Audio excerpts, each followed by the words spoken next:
practical time to act. When we see something like an oil spill, that oil spill doesn't make it harder for a society to regulate oil companies. But right now, the failures of Facebook are making it harder for us to regulate Facebook. So on those failures, looking at the way the platform is moderated today, do you think unless there is change, do you think it makes it more likely that we will see events like the insurrection in Washington on the 6th of January this year, more violent acts that have been driven by Facebook systems? Do you think it's more likely we will see more of those events as things stand today? I have no doubt that the events we're seeing around the world, things like Myanmar and Ethiopia, those are the opening chapters, because engagement-based ranking does two things. One, it prioritizes and amplifies divisive, polarizing, extreme content, and two, it concentrates it.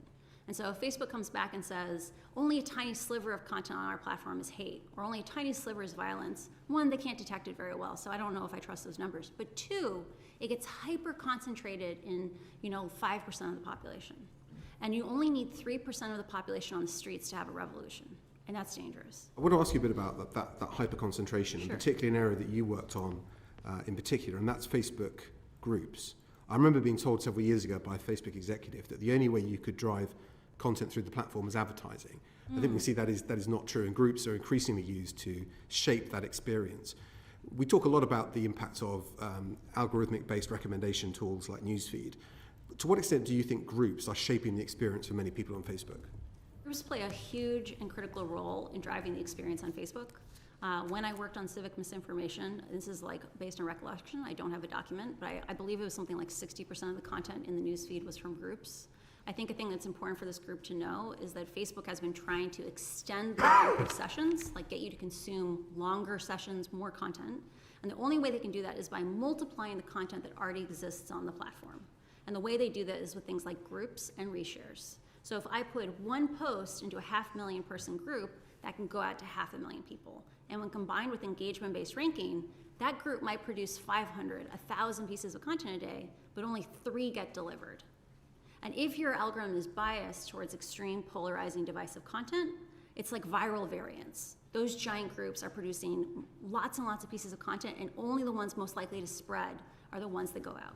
It was reported, I think, last year by the Wall Street Journal that 60% of people that joined Facebook groups that shared extremist content and promoted extremist content did so at Facebook's active recommendation. So this is clearly something Facebook is researching. What action is Facebook taking about groups that share extremist content?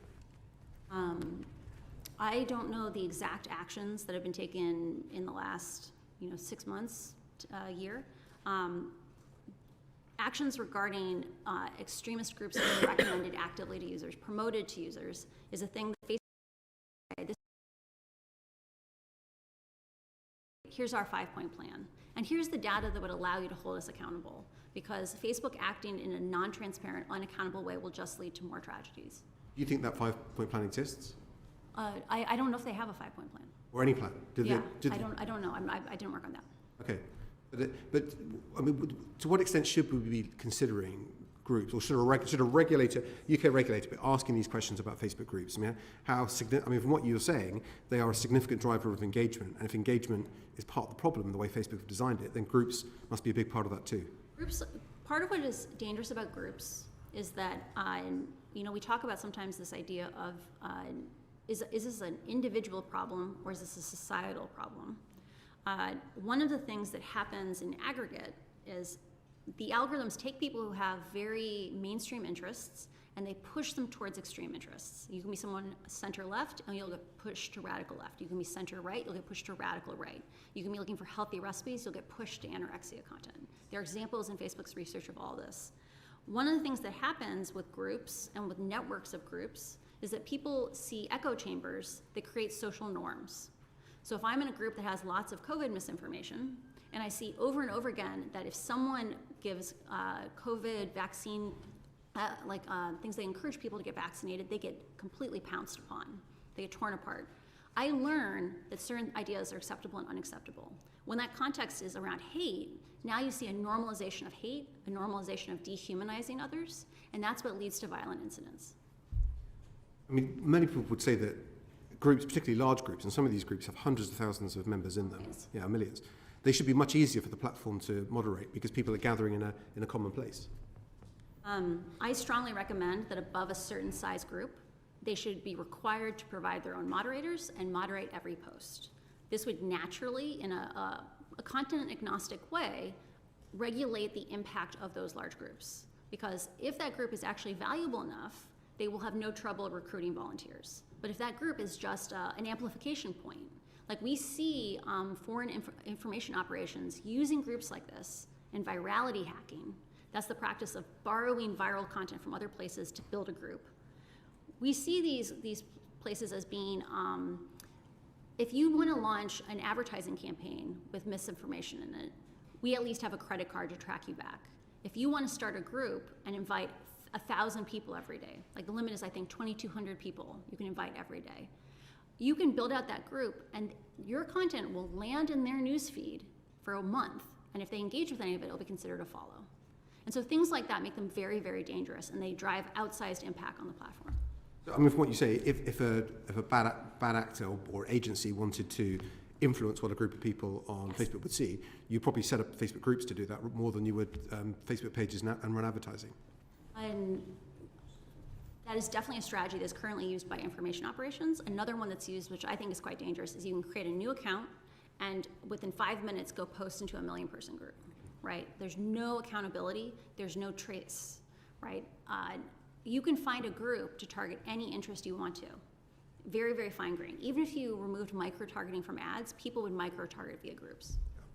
And again, I mean, what do you think the company's strategy is for dealing with this? Because again, there were changes made to Facebook groups, I think in 2017, 2018, to create more of a community experience, I think Mark Zuckerberg said, which was good for engagement. But it would seem similar to changes to the way newsfeed works in terms of the content that it prefers and favors. These are reforms the company have put in place that have been good for engagement, but have been terrible for harm. I think there's we need to move away from having binary choices. There's a huge continuum of options that exist. Coming in and saying, hey, groups that are under 1,000 people are wonderful. They create community, they create solidarity, they help with people with connection. If you get above a certain size, maybe 10,000 people, like you need to start moderating that group, because that alone, that naturally rate limits it. And the thing that we need to think about is, where do we add selective friction to these systems so that they are safe in every language? You don't need the AIs to find the bad content. In your experience, is Facebook testing its systems all the time? Does Facebook experiment with the way its systems work around how you can increase engagement? And obviously, in terms of content on the newsfeed, we know it experimented around the election time, around the sort of news that should be favored. So how does Facebook work in experimenting with its tools? Facebook is continuously running many experiments in parallel on little slices of the data that they have.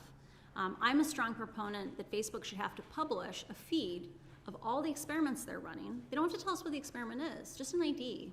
And even just seeing the results data would allow us to establish patterns of behavior.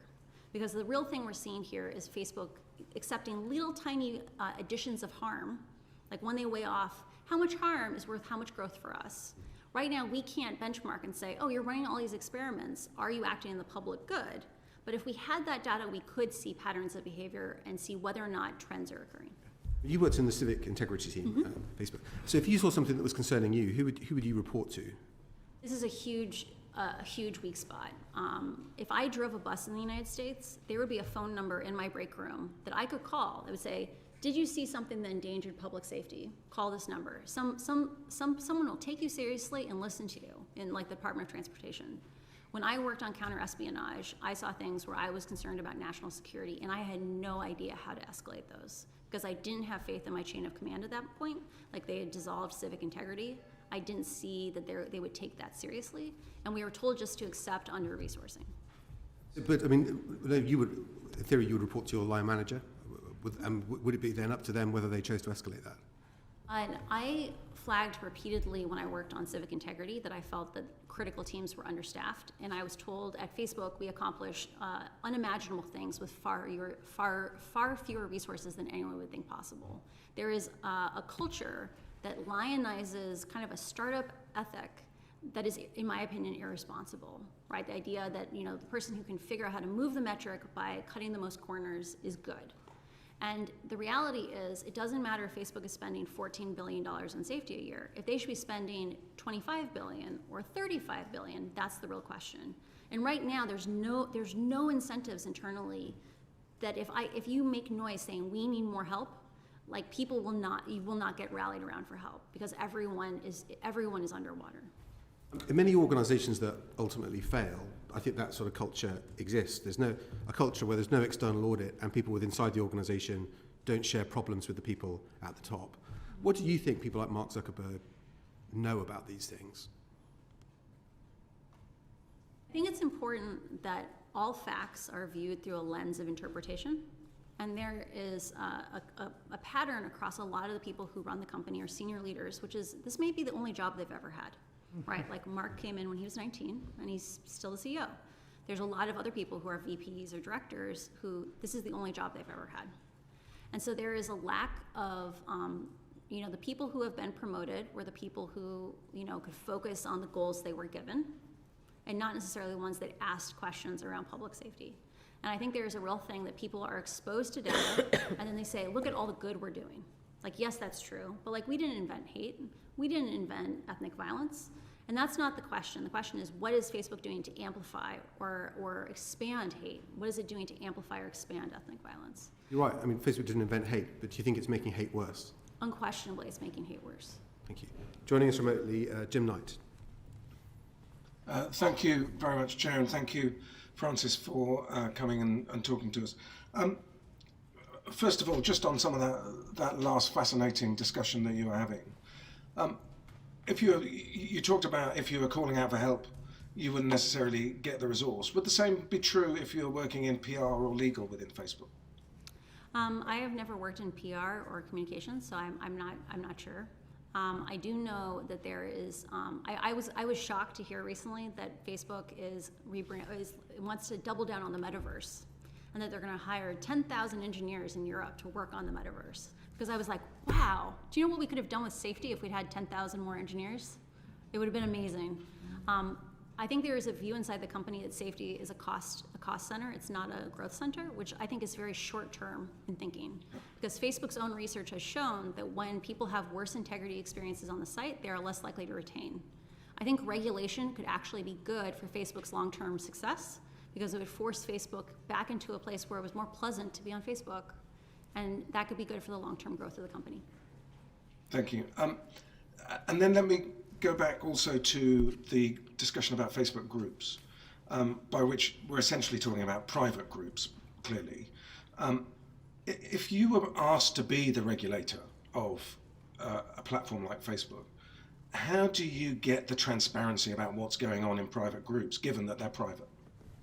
I think there's a real bar. Like, we need to have a conversation as society around how many people, after a certain number of people have seen something, is it truly private, right? Is that number 10,000? Is it 25,000? Is it really private at that point? Because I think there's an argument that Facebook will make, which is that, there might be a sensitive group, which someone might post into, and we wouldn't want to share that even if 25,000 people saw it, which I think is actually more dangerous, right? That if people are lulled into a sense of safety, that no one's going to see their hate speech, or no one's going to see maybe a more sensitive thing, like maybe they haven't come out yet, right? That is dangerous because those spaces are not safe, right? When 100,000 people see something, you don't know who saw it and what they might do. So I'm a big proponent of both Google and Twitter are radically more transparent than Facebook, right? People every day download the search results on Google and analyze them. And people publish papers. And because Google knows this happens, they staff software engineers who work on search quality to write blog posts. Twitter knows that 10% of all the public tweets end up going out on their fire hose. And people analyze those and do things like find information operation networks. And because Twitter knows someone is watching, they behave better. I think in the case of Facebook, and even with private groups, there should be some bar above which we say, enough people have seen this, it's not private. And we should have a fire hose just like Twitter, because if we want to catch national security threats like information operations, we need to have not just the people at Facebook looking at it, we need to have 10,000 researchers looking at it.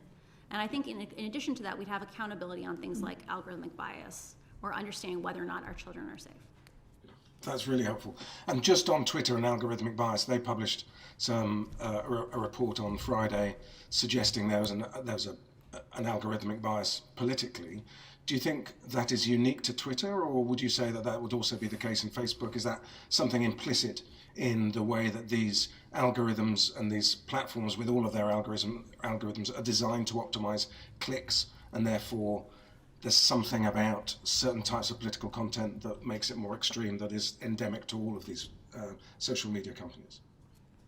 I am not aware of any research that demonstrates a political bias on Facebook. I am familiar with lots of research that says the way engagement-based ranking was designed, so Facebook calls it meaningful social interactions, though meaningful could have been hate speech or bullying up until November 2020, and it would still be considered meaningful. So let's call it social interaction ranking. I've seen lots of research that says that kind of ranking, engagement-based ranking, prioritizes polarizing, extreme, divisive content. It doesn't matter if you're on the left or on the right, it pushes you to the extremes, and it fans hate, right? Anger and hate is the easiest way to grow on Facebook. There's something called virality hacking, where you figure out all the tricks on how to optimize Facebook. And good actors, good publishers, are already publishing all the content they can do. But bad actors have an incentive to play the algorithm, and they figure out all the ways to optimize Facebook. And so the current system is biased towards bad actors and biased towards people who push people to the extremes. Thank you. And then currently we have a draft bill which is focusing on individual harm rather than societal harm. Given the work that you've done around democracy as part of your work at Facebook, do you think that it is a mistake to omit societal harm? I think it is a grave danger to democracy and societies around the world to omit societal harm. To give like a core part of why I came forward was I looked at the consequences of choices Facebook was making, and I looked at things like the global south, and I believe situations like Ethiopia are just part of the opening chapters of a novel that is going to be horrific to read. Right? We have to care about societal harm, not just for the global south, but our own societies. Because like I said before, when an oil spill happens, it doesn't make it harder for us to regulate oil companies. But right now, Facebook is closing the door on us being able to act. Like, we have a slight window of time to regain people control over AI. We have to take advantage of this moment. And my final question, and thank you, is undoubtedly, just because you're a digital company, you'll have looked at user journeys and analysed in a lot of detail the data around how different user journeys work. Is there any relationship between paid for advertising and then moving into some of these dangerous private groups, possibly then being moved into messaging services, into encrypted messaging? Are there user journeys like that we should also be concerned about, particularly given that paid for advertising is currently excluded from this bill? I am extremely concerned about paid for advertising being excluded because engagement-based ranking impacts ads as much as it impacts organic content. I'll give you an example. Ads are priced partially based on the likelihood that people like them, reshare them, do other things to interact with them, click through on a link. An ad that gets more engagement is a cheaper ad. We have seen that over and over again in Facebook's research, it is easier to provoke people to anger than to empathy or compassion, and so we are literally subsidizing hate on these platforms. It is cheaper substantially to run an angry, hateful, divisive ad than it is to run a compassionate, empathetic ad. And I think there is a need for things, even discussing disclosures of what rates like people are paying for ads, having full transparency on the ad stream, and understanding what are those biases that come in how ads are targeted. In terms of user journeys from ads to extreme groups, I don't have documents regarding that, but I can imagine it happening. Beeben Kidron. Hi, thank you, Francis, and thank you really very much for being here and taking a personal risk to be here. We are grateful. I really wanted to ask a number of questions that sort of speak to the fact that this system is entirely engineered for a particular outcome. And maybe you could start by telling us, what is Facebook optimized for? I think a thing that is not necessarily obvious to us as consumers of Facebook is that Facebook is actually a two-sided marketplace. It is about producers in addition to being about consumers. Like, you can't consume content on Facebook without getting someone to produce it. Facebook switched over to engagement-based ranking. They said, the reason we're doing this is we believe it's important for people to interact with each other. We don't want people to mindlessly scroll. But a large part of what was disclosed in the documents was that a large factor that motivated this change was that people were producing less content. Facebook has run things called producer-side experiments, where they artificially give people more distribution to see what is the impact on your future behavior of getting more likes, more reshares, because they know if you get those little hits of dopamine, you're more likely to produce more content. And so right now, Facebook has said repeatedly, it's not in our business interest to optimize for hate. It's not in our business interest to give people bad experiences. But it is in Facebook's interest to make sure the content production wheel keeps turning, because you won't look at ads if your feed doesn't keep you on the site. And Facebook has accepted the costs of engagement-based ranking because it allows that wheel to keep turning. So that actually leads beautifully to my next question, which is, I was really struck not so much by the harms, because in a funny way, they just gave evidence to what a lot of people have been saying for a long time and a lot of people have been experiencing. But what was super interesting was that again and again, the documents show that Facebook employees were saying, oh, you could do this, you could do that. And I think that a lot of people don't understand what you could do. So I'd really love you to say to the committee, unpack a little bit, what were Facebook employees saying we could do about provide the body image issues on Instagram? What were they saying about ethnic violence, and what were they saying about the democratic harms that you were just referring to? I have been mischaracterized repeatedly in certain parts of the internet that I'm here as like a plant to get more censorship. One of the things that I saw over and over again in the docs was that there are lots and lots of solutions that don't involve picking good and bad ideas. They're about designing the platform for safety, slowing the platform down, and that when you give people more content from their family and friends, you get for free less hateful, divisive content. You get less misinformation. Because the biggest part that's driving misinformation is these hyper distribution nodes, these groups where it goes out to 500,000 people. Some examples of non-content based interventions are things like, let's imagine Alice posts something and Bob reshares it and Carol reshares it, and now it lands in Dan's newsfeed. If Dan had to copy and paste that to continue to share it, so his share button was grayed out, that's a 2-hop reshare chain. That has the same impact as the entire third-party fact-checking system, only it's going to work in the global south. It doesn't require us to have a language-by-language system. It just slows the platform down. Moving to systems that are human-scaled instead of having AI tell us where to focus is the safest way to design social media. And I want to remind people, we liked social media before we had an algorithmic feed.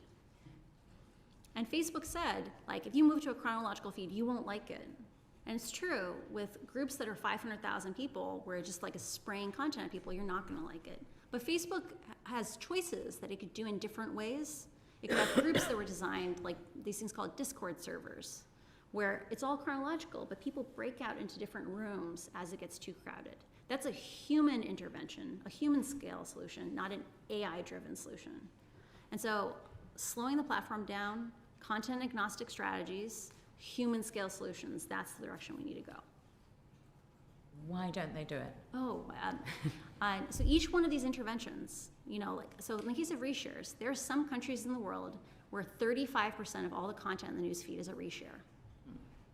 And the reason why Facebook doesn't, crack down on reshares or do friction on them at least, is because they don't want to lose that growth. They don't want 1% shorter sessions, because that's also 1% less revenue. And so Facebook has been unwilling to accept even little slivers of profit being sacrificed for safety. And that's not acceptable. And I wanted to ask you in particular about what a break glass measure is, if you would tell us. Facebook's current safety strategy, is that it knows engagement-based ranking is dangerous, but the AI is going to pick out the bad things. But sometimes the heat in a country gets hotter and hotter and hotter. It might be a place like Myanmar that didn't have any misinformation classifiers, or like labeling systems, no hate speech labeling classifying systems, because their language wasn't spoken by enough people. They allow the temperature in these countries to get hotter and hotter and hotter. And when the pot starts boiling over, they're like, oh no, we need to break the glass. We need to slow the platform down. And Facebook has a strategy of only when crisis has begun, it slows the platform down, instead of watching as the temperature gets hotter and making the platform safer as that happens. So that's what break glass measures are. Okay, so I guess why I'm asking these questions is if you could slow it down, make the groups smaller, have break glass as a norm rather than in emergency. These are all really safety by design strategies. Yeah. These are all just saying, you know, make your product fit for purpose. Can you just say if you think that those could be mandatory in the bill that we're looking at? Facebook right now has characterized the reason why they turned off their break the glass measures after the US 2020 election was because they don't believe in censorship. These measures had largely nothing to do with content. There were questions around how much do you amplify a live video? Do you give it a 600x multiplier or a 60x multiplier? Little questions where Facebook optimized their settings for growth over safety. And I think there's a real thing that we need to think about safety by design first. And Facebook should have to demonstrate that they have assessed the risks. They must be mandated to assess the risks. And we need to specify how good is that risk assessment, because Facebook will give you a bad one if they can. And we need to mandate that they have to articulate solutions, because Facebook is not articulating what's the 5-point plan to solve these things. I also want to raise the issue of whitelisting, because a lot of the bill actually talks about terms and conditions, them being very clear, and then upholding terms and conditions and having a regulatory sort of relationship to upholding them. But what about whitelisting, where some people are exempt from terms and conditions? Can you give us your view on that? So for those who are not familiar with the reporting by the Wall Street Journal, there is a program called Crosscheck. So Crosscheck was a system where about 5 million people around the world, I think it's maybe 5.7 million, were given special privileges that allowed them to skip the line, if you will, for safety systems, right? So the majority of safety systems inside of Facebook didn't have enough staffing to actually manually review. Facebook claimed this is just about a second check, about making sure the rules are applied correctly. And because Facebook was unwilling to invest enough people to do that second check, they just let people through.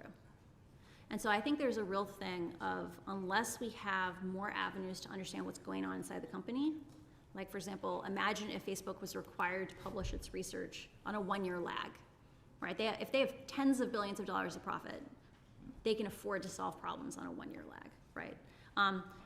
We should be able to know that systems like this exist because no one knew how bad the system was, because Facebook lied to their own oversight board about it.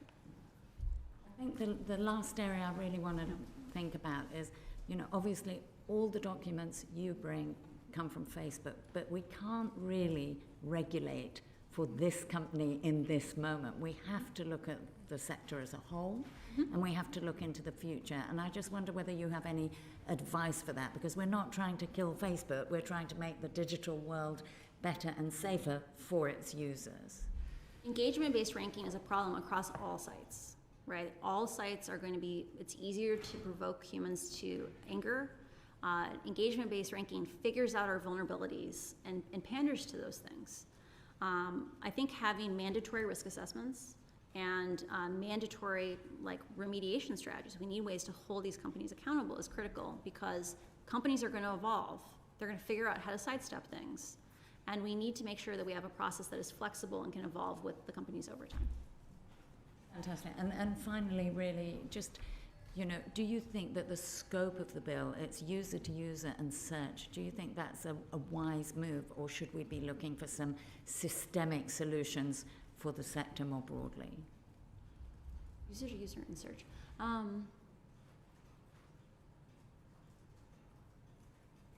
That's a great question. I think any platform that has a reach of more than a couple million people, the public has a right to understand how that is impacting society, because we're entering an age where technology is accelerating faster and faster, right? Democratic processes take time if they're done well. And we need to be able to think about how will we know when the next danger is looming. Because, for example, in my case, because Facebook is a public company, I could file with the SEC for whistleblower protections. If I had worked at TikTok, which is growing very, very fast, that's a private company, and I wouldn't have had any avenue to be a whistleblower. And so I think there is a real thing of thinking about any tech company that has a large societal impact. We need to be thinking about how do we get data out of that company, because, for example, you can't take a college class today to understand the integrity systems inside of Facebook. The only people who understand it are people inside of Facebook. And so thinking systematically about, for large tech companies, how do we get the information that we need to make good decisions is vital. Thank you so much. Thanks, Jen. You mentioned the Oversight Board. I know you're going to be meeting with the Oversight Board. They themselves don't have access to the sort of information you've been publishing or the information you've been discussing. I mean, do you think the Oversight Board should insist on that transparency or disband itself? I always reject binary choices. I'm not an A or B person. I love C and D. I think there is a great opportunity for the Oversight Board to experiment with what is its bounds. You know, this is a defining moment for the Oversight Board. What relationship does it want to have with Facebook? And I think I hope the Oversight Board takes this moment to step up and demand a relationship that has more transparency, because they should ask the question, why was Facebook able to lie to them in this way? What enabled that?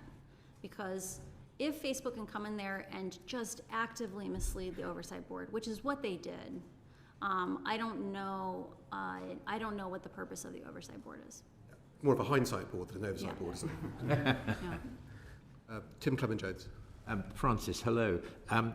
You've been very eloquent about the impact of the algorithm.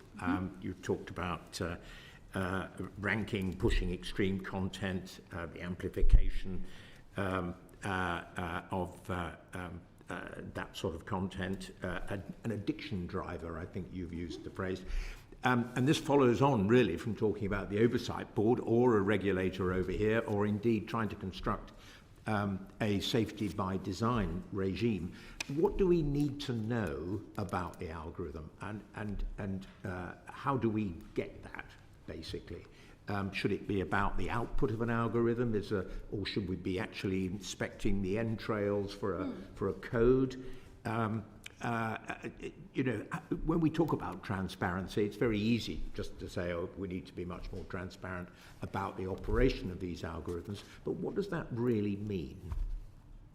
I think it's always important to think about Facebook as a concert of algorithms. There are many different algorithmic systems, and they work in different ways. Some are amplification systems, some are downregulation systems. And understanding how all those parts work and how they work together is important. So I'll give you an example. Facebook has said engagement-based ranking is dangerous unless you have this AI that's going to pick out the extreme content. Facebook has never published which languages are supported and which integrity systems are supported in those languages. Because of this, they are actively misleading the speakers of most large languages in the world by saying, we support 50 languages, but most of those countries have a fraction of the safety systems that English have. When we say, how does the algorithm work, we need to be thinking about what is the experience of the algorithm for lots of individual populations. Because the experience of Facebook's newsfeed algorithm in a place that doesn't have integrity systems on is very different than, say, the experience in Menlo Park. And so I think some of the things that need to happen are, there are ways of doing privacy-sensitive disclosures of, we call it segmentation. So imagine if you divided the United States up into 600 communities based on what pages and groups people interact with, their interests. You don't need to say this group is, 35 to 40-year-old white women who live in the South. You don't need to say that. You can have a number on that cluster, but understanding, are some groups disproportionately getting COVID misinfo? Right now, 4% of those segments are getting 80% of all the misinfo. We didn't know that until my disclosure. For hate speech, it's the same way. For violence incitement, it's the same way. And so when we say, do we understand the algorithm, we should really be asking, do we understand the experiences of the algorithm? And that if Facebook gives you aggregate data, it will likely hide how dangerous the systems are, because the experience of the 95th percentile for every single integrity harm is radically different, or the 99th percentile is even more radically different than the median experience. And I want to be really clear, the people who go and commit acts of violence, those are people who get hyper exposed to this dangerous content. And so we need to be able to break out by those extreme experiences. That's really interesting. I mean, do you think that that is practical for Facebook to produce? Would they need to have further research, or have they got ready access to that kind of information? You could produce that information today, right? So the segmentation systems exist. That was one of the projects that I founded when I was at Facebook. That segmentation has been used since for different problem areas like COVID misinformation. And they already produce many of these integrity statistics. So part of what's extremely important about Facebook should have to publish which integrity systems exist and in which languages is right now, let's imagine we are looking at self-harm content for teenagers. Let's imagine we came in and said, we want to understand how is self-harm concentrated across these segments. Facebook's most recent position, according to a governmental source we talked to, was that they said, we don't track self-harm content. We don't know who's overexposed. If they were forced to publish what integrity systems exist, we could say, wait, why don't you have a self-harm classifier? You need to have one so we can answer this question of, is the self-harm content focused on 5% of the population? Because we can answer that question if we have the data. And we should wrap that into a risk assessment that we Yes. require to be delivered to us, basically. If I were writing standards on risk assessments, a mandatory provision I would put in there is you need to do segmented analysis, because the median experience on Facebook is a pretty good experience. The real danger is that 20% of the population has a horrible experience, or an experience that is dangerous. And is that the core of what we would need by way of information from Facebook or other platforms? Or is there other information about data? Or, I mean, what else do we need to be really effective in risk assessment? I think there's an opportunity. Imagine if for each of those integrity systems, Facebook had to show you a sampling of content at different scores, right? We would be able to come in there. So a problem that I'm really concerned about is that Facebook has trouble differentiating but in many languages, the difference between terrorism content and counterterrorism content. So think about the role of counterterrorism content in society. It's how people make society safer. Because Facebook's AIs don't work very well, for the language that was in question, I believe it was an Arabic dialect, 76% of the counterterrorism content was getting labeled as terrorism. If Facebook had to disclose content at different scores, we could go and check and say, oh, interesting, this is where your systems are weak and for which languages, because each language performs differently. I think there is a real importance for if there were a fire hose for Facebook and Facebook had to disclose what the scoring parameters were, I guarantee you researchers would develop techniques for understanding the roles of those scores and amplifying which kinds of content. Rod Nicholson. Thank you very much indeed, Chair, and thank you so much for joining us. You might be interested to know that you're trending on Twitter. Right now? Fascinating. So people are listening. Yeah. I thought the most chilling sentence that you've come out with so far this afternoon, I wrote it down, anger and hate is the easiest way to grow on Facebook.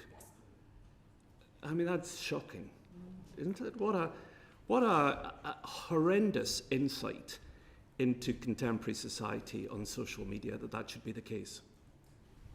One report from Facebook demonstrates how there's different kinds of feedback cycles that are all playing in concert. So it said, when you look at the hostility of a comment thread, so let's look at a single publisher at a time and take all the content on Facebook and look at the average hostility of that comment thread. The more hostile the comment thread, the more likely a click will go out to that publisher, right? Anger incites traffic outwards, which means profit. We also see that people who want to grow really fast, they do that technique of harvesting viral content from other groups and spreading it into their own pages, into their groups. And they bias towards stuff that gets an emotional reaction. And the easiest emotional reaction to get is anger. And psychology research has shown this for decades. So those of us who are adults or aspiring adults, like members of the committee, will find that hard enough to deal with.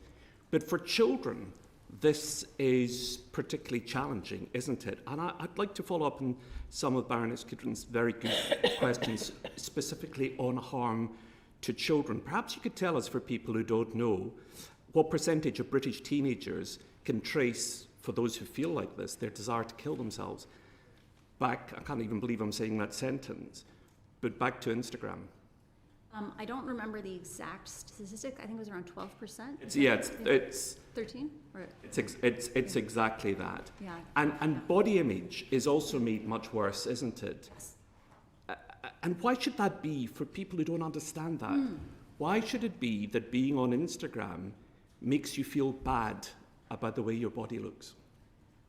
Facebook's own reports say it is not just that Instagram is dangerous for teenagers. It is actually more dangerous than other forms of social media, because Why? TikTok is about doing fun activities with your friends. It's about performance. Snapchat is about faces and like augmented reality.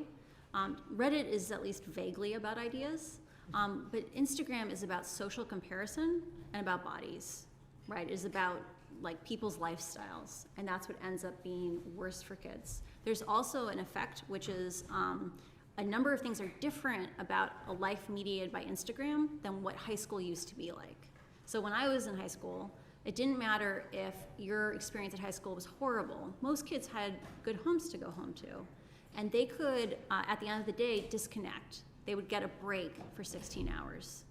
Facebook's own research says now the bullying follows children home. It goes into their bedrooms. The last thing they see at night is someone being cruel to them. The first thing they see in the morning is a hateful statement. And that is just so much worse. So they don't get a moment's peace. They don't get a moment's peace. If you're being bullied all the time. Yeah. Now, you've already told the Senate, and you've also told us what Facebook could do to make, to address some of these issues, but some of your answers were quite complicated. Oh no, sorry. So perhaps you could tell us in a really simple way that anybody can get what Facebook could do to address those issues. Children who want to kill themselves, children who are being bullied, children who are obsessed with their body image in an unhealthy way, and all the other issues that you've addressed. But what is it that Facebook can do now without difficulty to solve those issues? There are a number of factors that interplay that drive those issues. On a most basic level, children don't have as good self-regulation as adults do. That's why they're not allowed to buy cigarettes. When kids describe their usage of Instagram, Facebook's own research describes it as an addict's narrative. As an addict's narrative. The kids say, this makes me unhappy. I feel like I don't have the ability to control my usage of it. And I feel that if I left, I'd be ostracized. I am deeply worried that it may not be possible to make Instagram safe for a 14-year-old, and I sincerely doubt it's possible to make it safe for a 10-year-old. So they shouldn't be on it? I would be surprised. I would love to see a proposal from an established independent agency that had a picture of what a safe version of Instagram for a 14-year-old looks But like. you don't think such a thing exists? I am not aware of something that Does I would feel does confident Facebook care whether or not Instagram is safe for a 10-year-old? What I find very deeply misleading about Facebook's statements regarding children is they say things like, we need Instagram kids because kids are going to lie about their age, and so we might as well have a safe thing for them. Facebook should have to publish what they do to detect 13-year-olds on the platform, because I guarantee you what they're doing today is not enough. And Facebook's own research does something where Facebook can guess how old you are with a great deal of precision. because they can look at who your friends are, who you interact with. Because you're at school. Yeah, because That's a bit of a giveaway. Oh, if you're yeah. wearing a school uniform, Yes. chances are you're on 20. But I want to disclose a very specific thing. This is something actually the Senate found when we disclosed the documents to them. They found that Facebook had estimated the ages of teenagers and worked backwards to figure out how many kids lied about their ages and how many were on the platform. And they found for some cohorts, 10 to 15% of 10-year-olds were on the platform. Facebook should have to publish those stats every year so we can grade how good were they at keeping kids off the platform. Right. So Facebook can solve this if it wants to do so. Facebook can make a huge dent on this if they wanted to, and they don't because they know that young users are the future of the platform, and the earlier they get them, the more likely they'll get them hooked. Okay. And obviously young users are no different from the rest of us. They're also getting to see all the disinformation about COVID and everything else that the rest of us are getting to see. And just remind us what percentage of disinformation is being taken down by Facebook. I actually don't know that stat off the top of my head. Well, I believe it's, from what I understand, it's 3 to 5%. Oh, that's for hate speech. Yeah. But I'm sure it's approximately the same. Well, I would guess so. It's probably even less from the perspective of the only information that is false at Facebook is information that has been verified by a third-party fact-checking system. And that can only catch viral misinformation. So that's misinformation that goes to 500,000, 1 million people. And this is the most important thing for the UK. I don't believe there's anywhere near as much third-party fact-checking coverage for the UK compared for the United States. Okay. And the wonders of texting tell me that actually the figure is 10 to 20% for disinformation. Yes, so I stand corrected, 10 to 20% for disinformation and 3 to 5% for hate speech. So a vast amount of disinformation and hate speech is getting through to children, which must present children with a very peculiar, jaundiced sense of the world. And we have absolutely no idea, do we, how those children are going to grow up and change and develop and mature, having lived in this very poisonous society at this very delicate stage in their development. I'm extremely worried about the developmental impacts of Instagram on children. Beyond the fact that if you get an eating disorder when you're 16, you may have osteoporosis for the rest of your life, right? There are going to be women who are walking around this earth in 60 years with brittle bones because of choices Facebook made now. But I think the secondary thing that I'm super scared about is kids are learning that people they care about treat them cruelly. Because kids on Instagram, when they're removed with the feedback of watching someone cry or watching someone wince, they're much more hateful, they're much meaner to people, even who are their friends. Imagine what the domestic relationships will be like for those kids when they're 30 if they learn that people who care about them are mean to them. It's a very disturbing thought. And the other very disturbing thing that you've told us about, which I think most people haven't focused on, is the idea that language matters. So we think Facebook is bad now, but what we don't tend to realise in our very Anglocentric culture is that all the other languages around the world are getting no moderation of any kind at all. I think the thing that should scare you even more living in the UK is the UK is a diverse society. Those languages aren't happening abstractly in Africa and getting the raw, dangerous version of Facebook. A version of Facebook that Mark has said himself is dangerous. Engagement-based ranking is dangerous without AI. That's what Mark Zuckerberg said. Those people are also living in the UK and being fed misinformation that is dangerous, that radicalizes people. And so language-based coverage is not just a good for individuals thing, it is a national security issue. That's interesting. You, on the social front, you pointed out that there might be differences between the United Kingdom and the United States, which it's not picking up, and I've said this to the committee before, but I've got personal experience of this in Twitter, where I'm a gay man, and I was called a greasy bender on Twitter, and I reported it to Twitter, and Twitter wrote back and told me that there was nothing wrong with being called a greasy bender, and then I wrote back giving the exact chapter and verse from their community standards, which showed it was unacceptable, and somebody wrote back to me, presumably from California, telling me that it was absolutely acceptable. Now, to be generous, it may just be that they didn't know what a bender was, because it's not in use in the United States. But honestly, I think I'd have Googled if I'd been them, just to find out why this MP was being so persistent about this particular word. in a nutshell, what do you want us to do in this? What's the most useful thing in addressing the concerns that you've raised here? I think forcing Facebook, so I want to be clear, bad actors have already tested Facebook. They've gone and tried to hit the rate limits. They've tried experiments with content. They know Facebook's limitations. The only one who doesn't know Facebook's limitation are good actors. Facebook needs to disclose what its integrity systems are and which languages they work in, and the performance per language or per dialect. Because I guarantee you, the safety systems that are designed for English probably don't work as well on UK English versus American English. All of this makes Facebook sound relatively benign, doesn't it? As if it's just not doing quite what it should be doing. But what your evidence has shown to us is that Facebook is failing to prevent harm to children. It's failing to prevent the spread of disinformation. It's failing to present hate speak.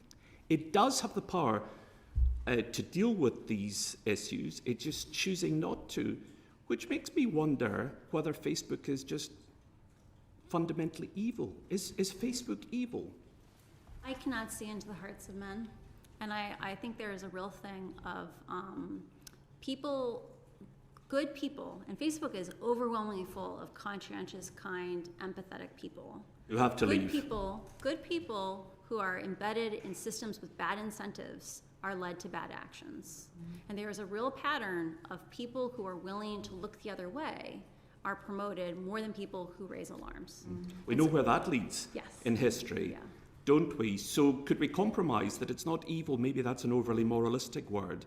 But the way that some of the outcomes of Facebook's behaviour is evil. I think it's negligent. Malevolent? Malevolent implies intent, and I cannot see into the hearts of men. But I do believe there is a pattern of inadequacy, that Facebook is unwilling to acknowledge its own power. It believes in a world of flatness, which hides the difference, like children are not adults, right? They believe in flatness, and they won't accept the consequences of their actions. And so I think that is negligence, and it is ignorance. But I can't see into their hearts, and so I don't want to consider it malevolent. Well, I respect your desire, obviously, to answer the question in your own way, but given the evidence that you've given us, I think a reasonable person running Facebook, seeing the consequences of the company's behaviour, would, I imagine, have to conclude that what they were doing, the way their company was performing, and the outcomes were malevolent and would want to do something about it. I would certainly hope so. Back to you, Chair. Thank you very much. Just on that point about... Do you mind if I rested my voice for 5 minutes? Just, could we take a break for a second? Or we...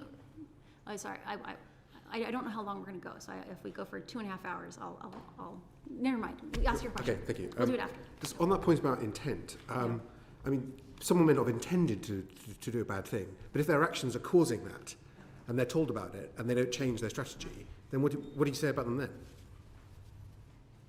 I am a big proponent of we need to look at systems and how systems perform, and this idea that, and actually this is a huge problem inside of Facebook. Facebook has this philosophy that they can, if they establish the right metrics, they can allow people free reign, right? They, like I said, they're intoxicated by flatness. They have the largest open floor plan office in the world. It's 1/4 of a mile long in one room, right? They believe in flatness. They believe that if you pick a metric, you can let people do whatever they want to move that metric. And that's all you have to do. If you had better metrics, you could do better actions. But that ignores that if you learn data that metric is leading to harm, which is what meaningful social interactions did, that the metric can get embedded. Because now there are thousands of people who are all trying to move a metric, and people get scared to change a metric and make people not get their bonuses. And so I think there is a real thing of there is no will at the top. Mark Zuckerberg has unilateral control over 3 billion people, right? There's no will at the top to make sure these systems are run in an adequately safe way. And I think until we bring in a counterweight, things will be operated for the shareholders' interest and not for the public interest. Thank you. Joining us remotely, Dean Russell. Thank you, Chair, and thank you again for joining us today. It's incredibly important, and your testimony has been heard loud and clear. The points I want to just pick up on was about addiction. If Facebook were optimizing algorithms in the same way, or viewed to be doing it in the same way as a drug company was trying to improve addiction of their product, it would probably be viewed very differently. And I just wondered if you could explore a bit further this role of addiction, and whether actually Facebook is doing something that we perhaps have never seen in history before, which is creating an addictive product that perhaps isn't consumed, but actually through taking the drug, as it were, but is consumed via a screen. Inside of Facebook, there are many euphemisms that are meant to hide the emotional impact of things. So, for example, the ethnic violence team is called the social cohesion team, because ethnic violence is what happens when social cohesion breaks down. For addiction, the metaphor is problematic use. People are not addicted, they have problematic use. The reality is that using large-scale studies, so these are 100,000 people, Facebook has found that problematic use is much worse in young people than people who are older. So the bar for problematic use is that you have to be self-aware enough and honest enough with yourself to admit that you don't have control over your usage, and that it is harming your physical health, your school, or your employment. And for 14-year-olds, it peaks. You know, their first year, they haven't gotten quite enough problematic use yet, but by the time they get to be 14, between 5.8% and 8% of kids say they have problematic use. And that's a huge problem. If that many 14-year-olds are that self-aware and that honest, the real number is probably 15, 20%. I am deeply concerned about Facebook's role in hurting the most vulnerable among us. Facebook has studied who has been most exposed to misinformation, and it is people who have been recently widowed, people who are recently divorced, people who moved to a new city, people who are socially isolated. And I am deeply concerned that they have made a product that can lead people away from their real communities and isolate them in these rabbit holes, in these filter bubbles.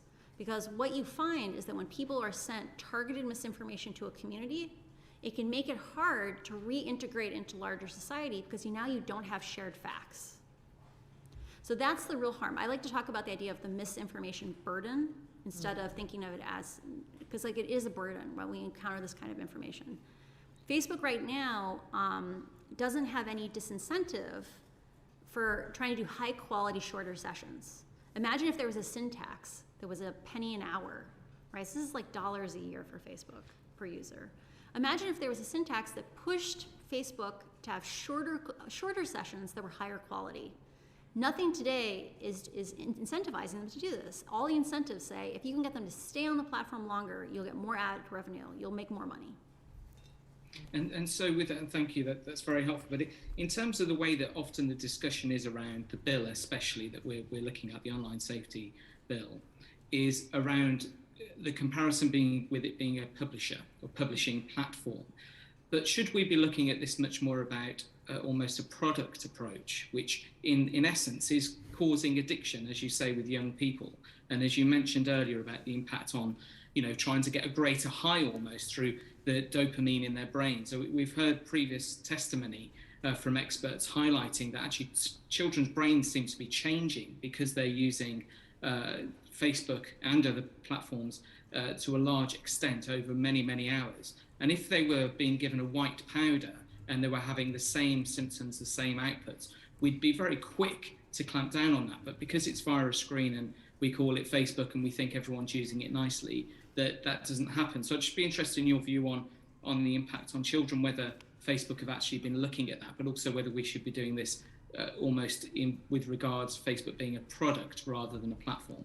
I find it really telling that if you go to Silicon Valley and you look at the most elite private schools, they often have zero social media policies, that they try to establish cultures where you don't use phones and you don't connect with each other on social media. The fact that that is a trend in the most elite private schools in Silicon Valley, I think should be a warning to us all. It is super scary to me that we are not taking a safety first perspective with regard to children, right? Safety by design is so essential with kids, because the burden that we've we've set up till now is the idea that the public has to prove to Facebook that Facebook is dangerous. Facebook has never had to prove that their product is safe for children, right? And we need to flip that script. Like with pharmaceuticals, a long time ago we said it's not the obligation of the public to say this medicine is dangerous, it's the obligation of the producer to say this medicine is safe. You know, we've done this over and over again, and this is the right moment to act. This is the moment to change that relationship with the public. And if I may, just on that point, sorry, my screen seems to be switching off. My apologies. With regards to that point of addiction, have there been any studies from your awareness within Facebook and within the documents you've seen where they have actually looked at how they can increase addiction via the algorithms? I have not seen any documents that are as explicit as saying Facebook is trying to make addiction worse, but I have seen documents where on one side someone's saying the number of sessions per day that someone has, like the number of times they visit Facebook, is indicative of their risk of exhibiting problematic use. But on the other side, they're clearly not talking to each other. Someone says, interesting, an indicator that people will still be on the platform in 3 months is if they have more sessions every day. We should figure out how to drive more sessions. And this is an example of Facebook is not, because their management style is flat, there isn't enough cross-promotion. There's not enough cross-filtration. And the side that is responsible for growing the company is often is kept away from the side that highlights harms.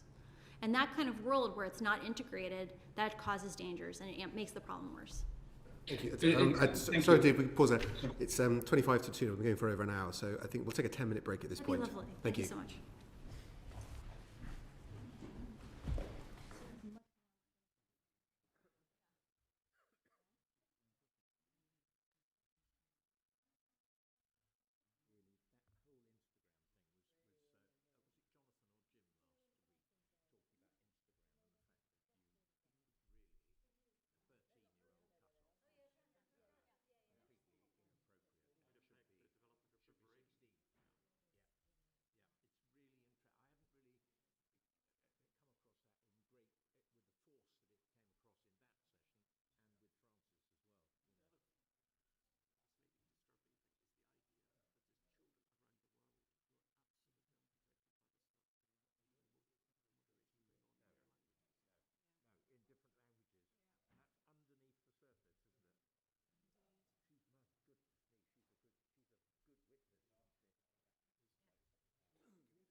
So We've tried, it's unusually warm in this room, so we've tried to open the windows a bit more and turn the heating No, down. it's, So it's all good. I'm excited to be here.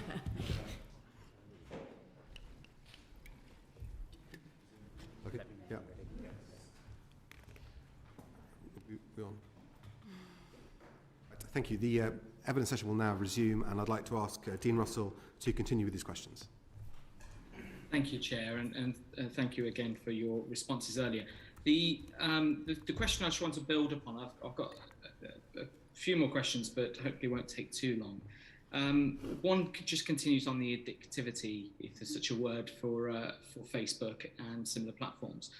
You mentioned before that you hadn't seen any specific research in that area, but I just wondered if there's any awareness within Facebook of the actual effect of long use of Facebook and similar platforms on children's brains as they're developing. I think there's an important question to be asked, which is what is the incremental value added to a child after some number of hours of usage per day? I'm not a child psychologist, I'm not a neurologist, I can't advise on what that time limit should be, but I think we should we should weigh a trade-off, which is, I think it's possible to say that there is value that is given from Instagram, but I think there's a real question of, is the first hour, how valuable is the second hour after the first hour? How valuable is the third hour after the second hour? Because the impacts are probably more than cumulative, right? They probably expand substantially more over time. And so I think that those are great questions to ask. I don't have a good answer for you. Thank you. Just very finally on that point before I move on to just a small extra point. Do you think from your experience that the senior leadership, including Mark Zuckerberg at Facebook, actually care if they're doing harm to the next generation of society, especially children? I cannot see into the hearts of men, and so I don't know. I don't know what their position is. I know that there is a philosophy inside the company that I have seen repeated over and over again, which is that people focus on the good, right? There is a culture of positivity, and that's not always a bad thing. But the problem is that when it's so intense that it discourages people from looking at hard questions, then it becomes dangerous. And I think it's really a thing of, we haven't adequately invested in security and safety, and they have consistently, when they see a conflict of interest between profits and people, they keep choosing profits. So you'd agree that actually it's a sign that they perhaps don't care by the fact they haven't investigated or even done research into this area? I think they need to do more research, and I think they need to take more action, and they need to accept that it's not free, that that safety is important and is a common good, and that they need to invest more in it. Thank you. And if I may, just on a slightly different point, if I may, you're obviously now a globally known whistleblower, and one of the aspects that we've looked at over the past few weeks is around anonymity. And one of the regular points that's made is that if we pushed on anonymity within this bill, that would do harm to people who want to be whistleblowers in the future. I just wanted to get your sense of whether you agree with that, and if you have any particular view on anonymity. I worked on Google Plus in the early days. I was actually the person in charge of profiles on Google Plus when Google internally had a small crisis over whether or not real names should be mandated. And there was a movement inside the company called Real Names Considered Harmful. And it detailed at great length all the different populations that are harmed by excluding anonymity. And that's groups like domestic abuse survivors who, their personal safety may be at risk if they're forced to engage with their real names. Anonymity, I think it's important to weigh what is the incremental value of requiring real names. Real names are difficult to implement. So most countries in the world do not have digital services where we could verify someone's ID versus their picture or a database. And in a world where someone can use a VPN and claim they're in one of those countries and register a profile, that means they could still do whatever action you're afraid of them doing today. The second thing is that Facebook knows so much about you. And if they're not giving you information to facilitate investigations, that's a different question. Facebook knows a huge amount about you today. The idea that you're anonymous on Facebook is I think not actually accurate for what's happening, and we still see these harms. But the third thing is the real problem here is the systems of amplification. Like, this is not a problem about individuals. It is about having a system that prioritizes and mass distributes divisive, polarizing, extreme content. And that in situations where you just limit content, or not limit, when you just show more content from your family and friends, you get for free, safer, less dangerous content. And I think that's the greater solution. And so very finally, just in terms of anonymity for this report then, are you saying that we should be focusing more on the proliferation of content to large numbers than we should on anonymity of the source of the content? Yes, I think the much more scalable, effective solution is thinking about how is content distributed on these platforms, what are the biases of the algorithms, what are they distributing more of, and concentration. Like, are certain people being pounded with this bad content? For example, this happens on both sides. It's both people being hyper-exposed to toxicity and hyper-exposed to abuse, right? Yeah, thank you. I'll pass back over to the chair next, and I've got colleagues wanting to come in. Thank you very much. Thank you. I just wanted to just ask you about the point you just made on anonymity. From what you're saying, it sounds like anonymity currently exists to hide the identity of the abuser from their victim, but not the identity of the abuser to the platform. Platforms have far more information about accounts than I think people are aware of. And platforms could be more helpful in identifying those connections in cases of crimes. And so I think it's a question of Facebook's willingness to act to protect people, more so than a question of are those people anonymous on Facebook. The reason I think it's a particularly pertinent point here, having this debate on anonymity, is that one of the concerns is that if you say, well, the platform should always know who the account user is, so if there was a request from law enforcement that they could comply with it. And some people say, well, if we do that, there's a danger of their systems being hacked or that information being got out in another way.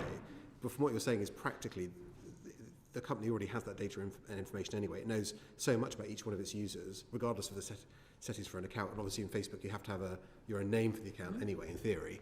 I think what you're saying is, in practical terms, anonymity doesn't really exist because the companies know so much about you. You could imagine designing Facebook in a way where as you use the platform more, you got more reach, right? Like the idea that reach is earned, it is not a right.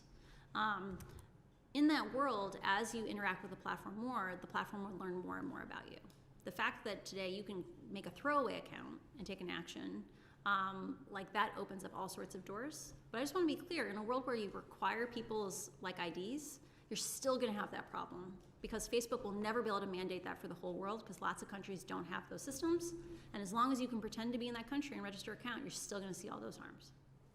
Thank you. Guy Black. Thank you. If I could join other colleagues in thank you so much for being here today, because this is so important to us. The bill, as it stands, exempts legitimate news publishers and the content that comes from legitimate news publishers from its scope. But there is no obligation on Facebook and indeed the other platforms to carry that journalism. Instead, it'll be up to them to apply the codes which are laid down by the regulator, directed by government in the form of the Secretary of State, ostensibly to make their own judgments about whether or not to carry it. Now, it's going to be AI which is doing that. It's going to be the black box which is doing that, which leads to the possibility, in effect, of censorship by algorithm. And what I'd really like to know is, in your experience, do you trust AI to make those sorts of judgments, or will we get to the sort of situation where all news, legitimate news about terrorism, is in effect censored out because the black box can't differentiate between news about terrorism and content which is promoting terrorism? I think there's a couple of different issues there to unpack. So the first question is around exempting, excluding journalism. Right now, my understanding of how the bill is written is that a blogger could be treated the same as an established outlet that has editorial standards. People have shown over and over again that they want high quality news. People are willing to pay for high quality news now at rates that are, it's actually interesting. One of the highest rates of subscription news is amongst like 18-year-olds, right? Young people understand the value of high quality news.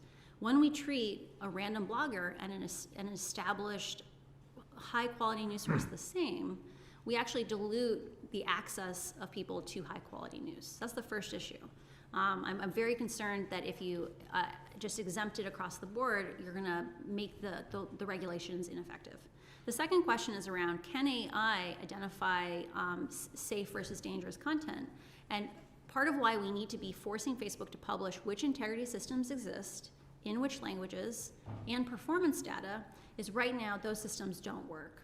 That, like Facebook's own documents say, they have trouble differentiating between content promoting terrorism and counterterrorism speech at a huge rate. You know, the number I saw was 76% of counterterrorism speech in this at-risk country was getting flagged as terrorism and taken down. And so any system where the solution is AI is a system that's going to fail. Instead, we need to focus on slowing the platform down, making it human scale, and letting humans choose what we focus on, not letting an AI, which is going to be misleading us, make that decision. So what practically could we do in this bill to deal with that problem? Great question.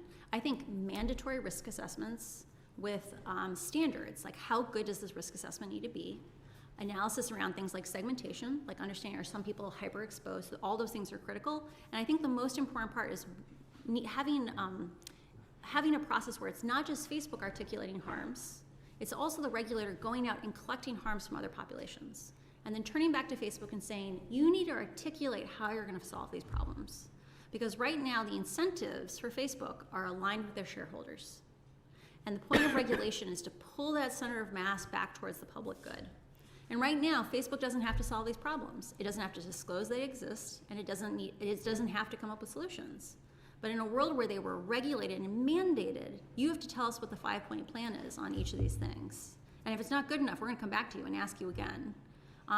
That's a world where Facebook now has an incentive to, instead of giving 10,000, like investing 10,000 engineers to make the metaverse, we have 10,000 engineers to make us safer. And that's the world we need. So we need to give the power to the regulator to be able to do that, because at the moment, the bill, as I understand it, doesn't. Oh, okay.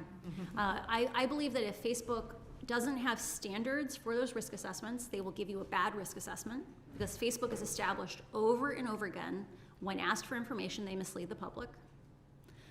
They need to be so I don't have any expectation that they'll give you a good risk assessment unless you articulate what a good one looks like. And you have to be able to mandate that they give solutions. Because on a lot of these problems, Facebook has not thought very hard about how to solve them, or because there's no incentive forcing them away from shareholder interests, when they have to make those little sacrifices, like 1% growth here or 1% growth there, they choose growth over safety. So just leading on from that, just a very quick general question. As things stand at the moment, do you think that this bill is keeping Mark Zuckerberg awake at night? I am incredibly excited and proud of the UK for taking such a world-leading stance with regard to thinking about regulating social platforms. The global south currently does not have the resources to stand up and save their own lives. Like they are excluded from these discussions. And the UK has a tradition of leading policy in ways that are followed around the world. And I can't imagine Mark isn't paying attention to what you're doing, because this is a critical moment for the UK to stand up and make sure that these platforms are in the public good and are designed for safety. You probably need to do a little more in this bill to make sure that that's the case, is what I have faith in you guys. Thank you very much. You presented a very compelling argument there on the way regulation should work. Do you not think it's, let's say, disingenuous of companies like Facebook to say we welcome regulation, we actually actively want parliaments around the world to regulate? Nick Clegg was critical of Congress for not regulating, and yet the company does none of the things that you said it should do and doesn't share any of that information with the oversight board it, in theory, created to have oversight of what it does. I think it's important to understand that companies work within the incentives and the context they're given. I think today Facebook is scared that if they freely disclosed information, i.e. it wasn't requested by a regulator, then they might get a shareholder lawsuit, right? I think they're really scared about doing the right thing because, like, if they slow down in the United States, because they're a private company, they have a fiduciary duty to maximize shareholder value. Yeah. And so when they're given these little choices between, 5% more misinformation or 10% more misinformation and 1% of sessions, they choose sessions and growth over and over again. And I think there's actually an opportunity, I think, to make the lives of Facebook employees better, like rank and file employees better, by giving appropriate goalposts for like what is a safe place. Because right now, I think there's a lot of people inside the company that are uncomfortable about the decisions that they are being forced to make within the incentives that exist, and that creating different incentives through regulation gives more freedom to be able to do things that they might be aligned with their hearts. I mean, going back to the oversight board, they don't have access to data. So much of your argument is about data drives engagement, drives revenue, and that's what the business is all about. And yet the oversight board can't see that. I mean, even when they ask for it, they're told they can't have it. And to me, that doesn't look like a company that wants to be regulated. Again, I think it's one of these things where Facebook, like I said before, I can't see into men's hearts. I can't see on motivations. I think, but knowing what I know, I'm an odd nerd in that I have an MBA. Given what the laws are in the United States, they have to act in the shareholder's interest, or they have to be able to justify doing something else. And I think here, a lot of the long-term benefits are harder to prove, right? Like, I think if you make Facebook safer and more pleasant, it'll be a more profitable company 10 years from now, because the toxic version of Facebook is slowly losing users. But at the same time, the actions in the short term are easy to prove. And I think they worry that if they do the right thing, they might get a shareholder lawsuit. I just don't know. Susan Webb. Thank you, Chair, and thank you, Francis, so much for being here. It's truly appreciated, and everything you've done to get yourself here as well, so over the last year. Look, what will it take for Mark Zuckerberg and the Facebook executives to actually be accountable? And do you think they're actually aware of the human cost that has been expelled in terms of what I feel is they're not accountable enough, and there has been a human price on this? I think it is very easy for humans to focus on the positive over the negative. And I think it's important to remember that Facebook is a product that was built by Harvard students for other Harvard students, right? Like, when a Facebook employee looks at their newsfeed, it is likely they see a safe, pleasant place where pleasant people discuss things together. Their immediate visceral perception of what the product is and what's happening in a place like Ethiopia, they're completely foreign worlds. And I think there's a real challenge of incentives where I don't know if all the information that's really necessary gets very high up in the company, where the good news trickles up, but not necessarily the bad news. And so I think it's a thing where executives see all the good they're generating, and then they can write off the bad as the cost of all that good. I'm guessing now, having probably watched from afar what's been going on here in Westminster, that they probably are very much aware of what has been going on. I really, truly hope that they are, bearing in mind all the evidence sessions that we've had and people coming here with just stories that are just quite unbelievable, and, loss of life as well. So has it ever been admitted, to your knowledge, internally or privately, that they have got it wrong? There are many employees internally. Like, I think the key thing that you'll see over and over again in the reporting on these issues is that countless employees said, we have lots of solutions. We have lots of solutions that don't involve picking good and bad ideas. It's not about censorship. It's about the design of the platform. It's about how fast it is, how growth optimized it is. We could have a safer platform and it could work for everyone in the world, but it'll cost little bits of growth. And I think there's a real problem of that those voices don't get amplified internally because they're making the company grow a little slower, and it's a company that lionizes growth.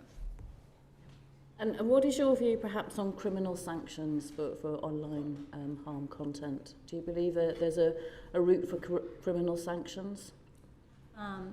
My philosophy on criminal sanctions for executives is that they act like gasoline on a law, right? So like if whatever the terms are, the conditions of a law, if you have really strong confidence that you've picked the right thing, they will amplify those consequences. But the same can be true of if there are flaws in the law. And so it's hard for me to articulate with where the law stands today, whether or not I would support criminal sanctions. But I think that it is a real thing that it makes executives take consequences more seriously. And so, it depends on where the law ends in the end. Okay, thank you. Just quick one now. You mentioned earlier that it's easier to promote hate and anger, and I know you touched on it earlier and had that conversation. Quick question. Is the promotion of hate and anger, is it by accident or is it by design? Facebook has repeatedly said, we have not set out to design a system that promotes anger, divisive, hateful content. They said, we never did that. We never set out to do that. But there's a huge difference between what you set out to do, which was prioritize content based on its likelihood to elicit engagement, and the consequences of that. And so I don't think they set out to accomplish these things, but they have been negligent in not responding to the data as it is produced. And there is a large number of data scientists internally who've been raising these issues for years. And the solutions that Facebook has implemented, which is in countries where it has civic classifiers, which is not very many countries in the world, very many languages in the world, they are removing some of the most dangerous terms from engagement-based ranking. But that ignores the fact that the most vulnerable, fragile places in the world are linguistically diverse. Like Ethiopia has 100 million people and they speak 6 languages. Facebook only supports two, and it's only a few integrity systems. And so there's this real thing of, if we believe in linguistic diversity, the current design of the platform is dangerous. Just one quick one, sorry, Chair. Online harm has been out there for some time. We're all aware of it. It's very much in the public domain, as I touched on briefly before. Why aren't the tech companies doing anything about it? Why don't they just get on? Why are they having to wait for this bill to come through to make the most obvious changes to what is basically proliferating online harm and creating, as I say, there's human loss to this. Why aren't they doing something now about it? I think as we look at the harms of Facebook, we need to think about these things as system problems. Like the idea that these systems are designed products, these are intentional choices, and that it is often difficult to see the forest for the trees. That Facebook is a system of incentives. It's full of good, kind, conscientious people who are working with bad incentives. And there is a lack of incentives inside the company to raise issues about flaws in the system. And there's lots of rewards for amplifying and making things grow more. And so I think there is a big challenge of Facebook's management philosophy is that they can just pick good metrics and then let people run free. And so they have found themselves in a trap where in a world like that, how do you propose changing the metric, right? It's very, very hard because 1,000 people might have directed their labor for 6 months trying to move that metric. And changing the metric will disrupt all of that work. And so I don't think any of it was intentional. I don't think they set out to go down this path, but they're kind of trapped in it. And that's why we need regulation, mandatory actions to help pull them away from that spiral that they're caught in. Thank you. Thank you. Debbie Abrahams. Thank you. And again, I reiterate all my colleagues' thanks to you for coming over and giving evidence to us. I just wanted to ask you in relation to an interview you gave recently. You said, Facebook consistently resolved conflicts in favour of its own profits. I wondered if you have speckled the testimony that you've given so far with these, but I wonder if you could pick 2 or 3 that you think are really highlight this point. I think overall, their strategy of engagement-based ranking is safe once you have AI. I think that is like the flagship one of showing how Facebook has non-content-based tools they could use to keep the platform safe. But each one of those, so for example, limiting reshare chains. So I said like 2 hops. That's going to carve off maybe 1% of growth, right? Requiring someone to click on a link before you reshare it. This is something Twitter's done. Twitter accepted the cost of that change, but Facebook wasn't willing to. Lots of things around language coverage, right? Facebook could be doing much, much more rigorous safety systems for the languages that they support, and they could be doing a better job of saying, we've already identified what we believe are the most at-risk countries in the world, but we're not giving them equal treatment. We're not giving them even, we're not even out of the risk zone with them. And I think that pattern of behavior of being unwilling to invest in safety is the problem. Okay. So, looking specifically at the events in Washington on the 6th of January, and there's been a lot of talk about Facebook's involvement in that. I think it's all, in the moment it's being, that evidence is being looked at in terms of depositions. So, would that be an example? Would somebody have highlighted this as a particular concern, taken it to the executives? And I'm absolutely horrified about what you say about the lack of risk assessment and risk management in the organisation. I think it's a gross dereliction of responsibility. But would that have been one example of where Facebook was aware of the potential harm that this could create, that was created, and that they chose not to do anything about it? What is particularly problematic to me is that Facebook looked at its own product before the US 2020 election and identified a large number of settings. So these are things as subtle as like, should we amplify live videos 600 times or 60 times, right? Because they want live video on the top of your feed. They came in and said, that setting is great for promoting live video, for making that product grow, having impact to that product. But it is dangerous because like it was used on January 6th, it was used actually for coordinating the rioters, right? Facebook looked at those risks along those, maybe 20 interventions and said, we need to have these in place for the election. Facebook has said the reason they turned them off was they don't, censorship is a delicate issue. And I find this this is so misleading. Most of those interventions have nothing to do with content. They have questions like, for example, promoting live video 600 times versus 60 times. Have you censored someone? I don't think so. But so Facebook has characterized, they turned those off because they don't believe in censorship.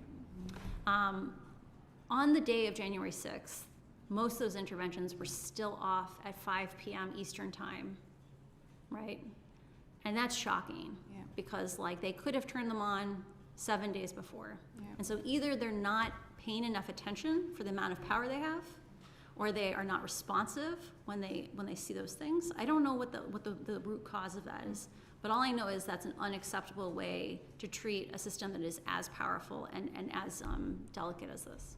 Your colleague, former colleague Sophie Zhang was giving evidence to the committee last week, and she made the point that we have freedom of expression, freedom of information, we don't have freedom of amplification. Is that something you'd agree with? In terms of the censorship? The current philosophy inside of the company is almost like they refuse to acknowledge the power that they have, like the idea that the choices they're making, they justify them based on growth, right? And if they came in and said, we need to do safety first, we need to do safety by design, I think they would choose different parameters in terms of optimizing how does amplification work. Because I want to remind people, we liked the version of Facebook that didn't have algorithmic amplification. Like we saw our friends, we saw our families. It was more human scale. And I think there is a lot of value and a lot of joy that could come from returning to a Facebook like that. You made a very important point about this is a private company. They have a fiduciary responsibility to their shareholders and so on. Do you think, though, that there are breaches in their terms of conditions? So is there that conflict there? I think there's two issues. So one is, I think terms and conditions saying that private companies can define them, like that's like them grading their own homework, right? Like they're defining what's bad, and then we know now they don't even find most of the thing that they say is bad. They don't have any transparency, any accountability. The second question is around, do companies have duties outside to their shareholders? And we have had a principle for a long, long time that companies cannot subsidize their profits. They cannot pay for their profits using public expense, right? Like if you go and pollute the water and people get cancer, the public has to pay for those people, right? Similarly, like if Facebook is sacrificing our safety because they don't want to invest enough, And don't listen to them when they say we spend $14 billion on safety. That's not the question. The question is, how much do you need to pay to make it safe? Do you think then one of the things that the bill, or the committee rather, has been looking at is in terms of a duty of care? Is that something that we should be considering very carefully to mandate? I think a duty of care is really important, right? That we have let Facebook act freely for too long, and they've demonstrated that, I like to say there's multiple criteria necessary for Facebook to act completely independently. The first is when they see conflicts of interest between themselves and the public good, they resolve them aligned with the public good. And the second is they can't lie to the public. Facebook, in both cases, has violated those criteria and has demonstrated they need oversight. Thank you so much. My final question is, do you think the regulator is going to be up to the job? I think I am not a lawmaker, and so I don't know a ton about the design of regulatory bodies. But I do think that things like having mandatory risk assessments with a certain level of quality is a flexible enough technique that as long as Facebook is required to articulate solutions, that might be a good enough dynamic, where as long as there's also community input into that risk assessment, that might actually be a system that could be sustainable over time. Because the reality is Facebook's gonna keep trying to run around the edges. And so we need to have something that can continue over time, not just play whack-a-mole on specific pieces of content or on specific incidences. Thanks so much, Francis. Thank you. Joining us remotely, Darren Jones. Thank you, Chair. And just following on from the discussion, I have a question about how some of the provisions in this bill might be operationalised in the day-to-day at Facebook. Firstly, there's a distinction in the bill between illegal content, such as terrorism, and legal but harmful. And the question about how you define what is harmful is based on the idea that a company like Facebook would reasonably foresee that something was causing harm. And we've seen through some of the leaks over the last few weeks that Facebook undertakes research internally, but maybe doesn't publish that or share the information with external researchers. If Facebook just stopped researching potential harms and claimed they had no reasonable foresight of new harms, would they just be able to get around the risk assessment, in your view? I'm extremely worried about Facebook ceasing to do important research. And it is a great illustration of how dangerous it is to have a company as powerful as Facebook, where the only one who gets to ask questions of Facebook is Facebook. We probably need something like a postdoc program where public interest people are embedded in the company for a couple of years, and they can ask questions. They can work on real problems, they can learn about these systems, and then go out and seed academia and train the next generation of integrity workers. I think there are big questions around, so legal but harmful content is dangerous, right? For example, COVID misinformation. That actually leads to people losing their lives. There's large social, societal, harmful consequences of this. I'm also concerned that if you don't cover legal but harmful content, you will have a much, much smaller impact of this bill. And especially on impacts to children, for example, a lot of the content that we're talking about here would be legal but harmful content. Thank you. And I know that in your answers today, you've said that there's not enough internal work to understand harms and that data should be shared with external academics and the regulators. And I agree with you on those points. My second question is, say the company found some new type of harmful content, a new trend or some type of content that was leading to physical or mental harm to individuals. We've talked today about how complex the Facebook world is, whether it's about content promotion or groups or messaging. How would you go about auditing and assessing how this harm is being shared within the Facebook environment? It sounds like a very big job to me. How would you actually go about doing it? So one of the reasons why I'm such a big advocate of having a fire hose, so that's picking some standard where you're if more than X thousands of people see this content, it's not really private, is that you can include metadata about each piece of content. For example, did it come via a group? What group? Where on average in someone's feed did this content show up? And which groups are most exposed to it?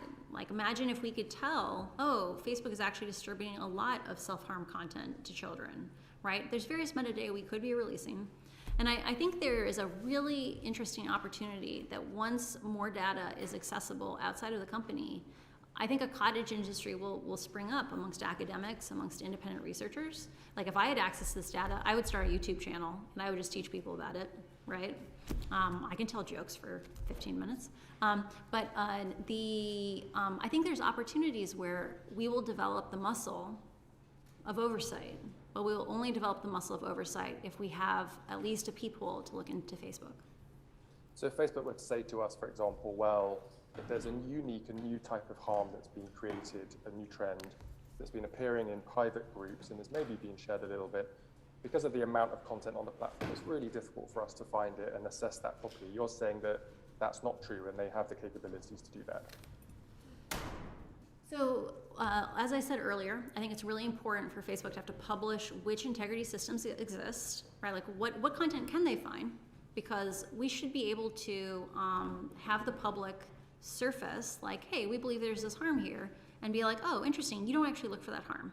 So the example I heard was around self-inflicted harm content and kids, and like are some kids being overexposed, and Facebook said we don't track that content, or we don't want to track that. We don't have a mechanism today to force Facebook to answer those questions, and we need to have something that would be mandatory where we could go and say, you need to be tracking this harm.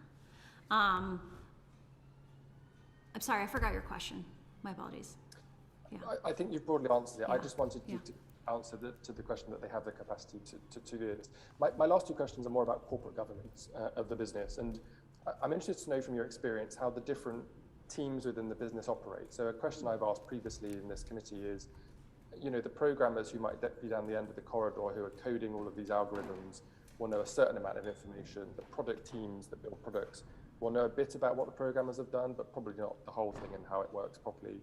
And then the compliance and PR team will just have to receive answers, probably from the product team, in order to produce this risk assessment that they then present to our regulator. And my concern is that the real truth about what's happening is with the programmers, that it may not get through unless we force it in that audit submission to our regulator. Am I wrong in those assumptions? Do those teams work together well in understanding what they all do and how it links together? I think it's really important to know that there are conflicts of interests between those teams, right? So one of the things that's been raised is the fact that at Twitter, the team that is responsible for writing policy on what is harmful reports separately to the CEO than the team that is responsible for external relations with governmental officials. And at Facebook, those two teams report to the same person. So the person who is responsible for keeping politicians happy is the same person that gets to define what is harmful or not harmful content. I think there is a real problem around the left hand doesn't speak to the right hand of Facebook, right? It's like the example I gave earlier of, on one hand, someone on integrity is saying problematic use, addiction, is like one of the signs of it is you come back a lot of times a day. And then someone over on the growth team is saying, oh, did you notice? Like, if we get you to come back a bunch of times a day, you still use the product in 3 months, right? It's just like there's a world that's too flat where no one is really responsible. Like Antonia Fraser said in her Senate testimony, like when she was pressed on Instagram Kids and various decisions, she couldn't articulate who was responsible. And that is a real challenge at Facebook, that there is not any system of responsibility or governance. And so you end up in situations like that where you have one team, you know, not probably unknowingly pushing behaviors that cause more addiction. So it may be that we need to look at forcing a type of risk committee, like an audit committee in a business where the relevant people are coming together to at least... It might be good to include in the risk assessments saying, what are your organizational risk assessments, not just your product risk assessments, because the organizational choices of Facebook are introducing systemic risk. And my very last question is, this is a piece of law here in the UK, has some international reach, but it's obviously UK law. We've heard evidence before that employees of different technology companies here in London will want to be helpful and give certain answers, but actually the decisions are really made in California. Do you think there's a risk that the way in which power is structured in California means that the UK-based team trying to comply with the law here may not be able to do what they need to do? Facebook today is full of kind, conscientious people who work within a system of incentives that unfortunately leads to bad results, results that are harmful to society. There's definitely a center of mass that exists in Menlo Park. There's definitely a greater priority on moving growth metrics than safety metrics. And you may have safety teams located in London or elsewhere in the world who their actions will be greatly hindered or even rolled back on behalf of growth. A real problem, again, we were talking about this idea of the right hand and the left hand. There are reports inside of Facebook that talk about the idea that an integrity team might spend months pushing out a fix that lowers misinformation 10%. But because the AI is so poorly understood, people will add in little factors that will basically recreate whatever the term was that was fixed and reintroduce those harms, right? And so it over and over, if the incentives are bad, you will get bad behavior. Understood. Thank you. Those are my questions, Chair. Thanks. Thank you. Will Stevenson. Thank you very much, and add my thanks to everybody else for the incredible picture you've painted. I mean, I think we've mentioned that we recognise the problem you face by doing what you've done, but it is fantastic to be able to get a real sense of what's happening inside the company. And I just wanted to pick up on what was being said just a few minutes ago. It's almost like 1984, some of your descriptions, and when you talked about the names given to the or parts of the organisation that are actually supposed to be doing the opposite of what the name seems to imply, that raises an issue. I just wanted to ask about the culture. You ended up by saying there were lots of people in Facebook who got what you're saying, but you also said that the promotion structure possibly pointed in a different direction, and therefore these people didn't necessarily get up to the positions of power that you might expect. Now, organisations have a culture of their own, so in a sense my question is really about culture. Do you think that there is a possibility that with a regulatory structure of the type we're talking about being seen as the way forward in the way the world deals with these huge companies that we've never had to deal with before, there are sufficient people of good heart and good sense in the company to rescue it? Or do you feel that somehow the duality that you were talking about, the left hand and the right hand, has got so bad that it will never ever recover itself, and it has to be done by an external agency? It's a very complicated question, but it comes back to culture, really. Do you think there's a way in which it might happen? I think unless the incentives change, the incentives under which Facebook until the incentives that Facebook operates under changes, we will not see changes from Facebook. And so I think it's this question of Facebook is full of kind, conscientious, good people, but the systems reward growth. And the Wall Street Journal has reported on how people have advanced inside the company, and disproportionately the people who are the managers and leaders of the integrity teams, these safety teams, come originally from the growth orgs. Like the path to management in integrity and safety is via growth. And that seems deeply problematic. So it's a bit doomed. I think there is a need to provide an external weight and a pull to move it away from just being optimized on short-termism and immediate shareholder profitability and more towards the public good, which I think actually is going to lead to a more profitable, successful company 10 years down the road. And you may not be able to answer this in the sense of it may not be an easy question to answer, but inside the company, the things that you've been saying are being said at the water fountain and in the corridors. So I think you've said that people do talk about these things. What is it that stops it getting picked up as an official policy? Is there actually a gatekeeper on behalf of the growth group, which just simply says, "Fine, you've had enough time talking that, move on"? I don't think there is an explicit gatekeeper, right? It's not like a thing of like there are things we cannot say. But I think there is a real bias of that, experiments are taken to review and the costs and the benefits are assessed. And Facebook has characterized some of the things that I've talked about as in terms of we're against censorship. And the things that I'm talking about are not content-based. Like I am not here to advocate for more censorship. I'm about saying, how do we make the platform more human scale? How do we move back to things like chronological ranking? Finding ways to move towards solutions that work for all languages. But in order to do that, we have to accept the cost of little bits of growth being lost. And I love the radical idea of like, what if Facebook wasn't profitable for 1 year, right? They have this giant pile of cash. What for 1 year they had to focus on making it safe? What would happen? What kind of infrastructure would get built? And I think there's a real thing of that until incentives change, Facebook will not change. I'll leave it there. I just want to ask you about that, because if I was a charity that worked, say, with teenage girls who'd self-harmed, and I said, there's this organisation, I've got the profiles, the Facebook and Instagram profiles of lots of people that have interacted with our charity. And what I want to do is I want to reach out on Facebook and Instagram to other people that are like those people and see if we could help them before they do themselves too much harm. That'd be wonderful. Yeah, but I could do that. I could go to Facebook and say, could I use the lookalike audiences ad tool in order to reach those people?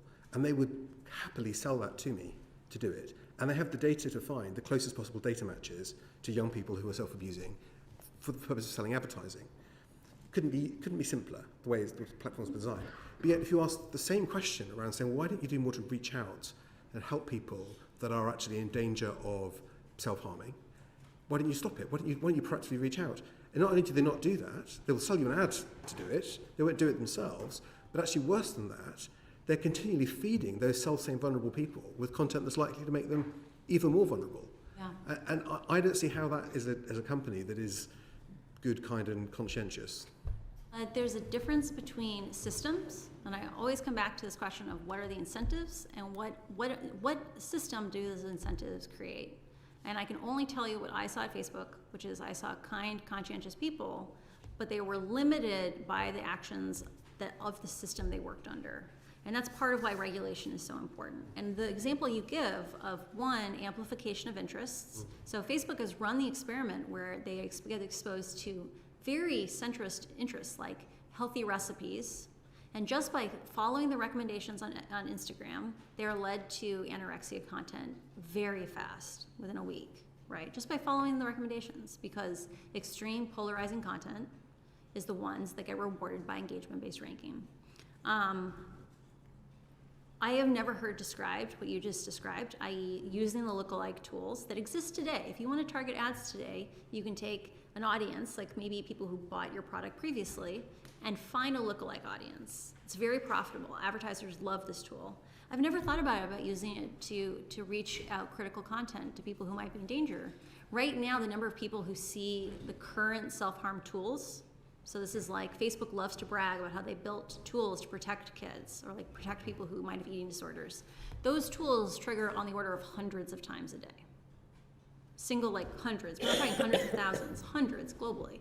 And so I think unquestionably Facebook should have to do things like that and have partnerships with people who can help connect them to vulnerable populations. Because you're right, they have the tools and they just haven't done it. When you were working in the civic integrity team, when the civic integrity team existed, could you have made a request like that to Facebook? So look, we've identified some accounts here and some people we think are very problematic, and actually we'd like to use some of the ad tools to try and identify more people like that. Would that have been a conversation you could have had?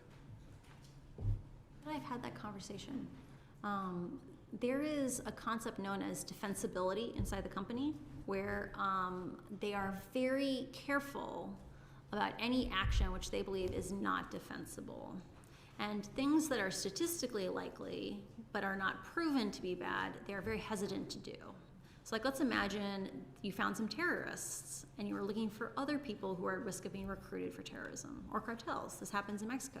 The platforms are used to recruit young people into cartels. You could imagine using a technique like that to help people who are at risk of being radicalized. Facebook would have come back and said there's no guarantee that those people are at risk. Like, we shouldn't label them in a negative way, because that wouldn't be defensible. And so I think there's things where coming in and changing the incentives, right, like making them articulate risks and making them articulate how they'll fix those risks, I think pretty rapidly they would shift their philosophies on how to approach problems, and they'd be more willing to act. But it would be defensible to sell a terrorist guns using an ad tool. Their known interest in that subject would be defensible to sell it for advertising, but not defensible to reach out for civic integrity. I am not sure if Facebook allows gun sales. I do know that they have. Sorry, yeah, it's a hypothetical example. Yeah. Yes. What I'm saying is that this scenario, you could feed someone's addiction by advertising Yes. to them. You can't use the same technology to reach out and help them. Yes, and it's actually worse than that. Like when I in my Senate testimony, one of the senators showed this example of an ad that was targeted at children, where in the background of the ad was an image of a bunch of pills, like a bunch of pills and tablets, very clearly a pile of drugs. And it said something like, want to have your best Skittles party this weekend, reach out, or something. And a Skittles party apparently is a youth code for a drug party. And like that ad got approved by Facebook. And so there is a real thing where Facebook says they have policies for things. Like they might have a policy saying we don't sell guns, but I bet there's tons of ads on the platform that are selling guns. Well, they have policies that don't allow hate speech, and there's quite a lot of hate speech on There's Facebook. tons of hate speech, yeah. But it sounds like what you've got is one part of the business that with razor-like focus, more than has probably ever been created in the human existence, can target people's addictions through advertising. And yet the other part of the business is there to try and keep people safe, is largely feeling around in the dark. There is a great asymmetry in resources that are invested to grow the company versus to keep it safe. Yeah. It's not just this, what you said, it's not just, there's not just an asymmetry. It's, you can't even request, you can't even go to the people with all the data and all the information and say, could we use some of your tools to help us do our job? Because they would say, well, it's not defensible to do that. I never saw the usage of a strategy like that, but it seems like a logical thing to do. Like Facebook should be using all the tools in its power to fight these problems, and it's not doing that today. I think a lot of people would extrapolate from that was if the senior management team really wanted to do it, it would have been done. But for some reason, it appears that they don't. I think there are cultural issues, and there's definitely issues at the highest levels of leadership where they are not prioritizing safety sufficiently. And it's not enough to say, look, we invested $14 billion. We need to come back and say, no, you might have to spend twice that to have a safe platform. The important part is it should be designed to be safe, not we should have to defend, we should have to plead with you to be safe. Thank you. Ibn Kidron. Francis, I was really struck earlier when you said they know more about abuse, but it's a failure of willingness to act, I think it was the phrase. And it brought to my mind a particular case of Judy and Andy Thomas, whose daughter committed suicide and struggled for the last year to get anything beyond an automated response for their request to have Francis access to her account. I made a small intervention. They did eventually get an answer, but that answer really basically said, no, you can't. And I have to be clear just for legal things, it didn't say, no, you can't. It was a very complicated answer, complicated legal answer. But what it was saying is that they had to protect the privacy of third parties on Francis' account. So I really wanted to just, sorry, I called her Francis, it was Frankie. I just really wanted you to say whether you think that privacy defense is okay in this setting, or whether actually, you know, the sort of report and complaint piece is another thing we really need to look at, because that seems pretty horrendous to give grieving parents some sort of completion. From what you describe, I think their argument is that I think there's a really interesting distinction around private versus public content.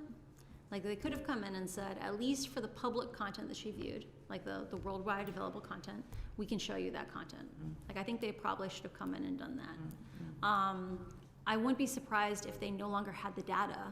Like they delete the data after like 90 days. And so unless she was like a terrorist and they were tracking her, which I assume she wasn't, they would have lost all that history within 90 days of her passing.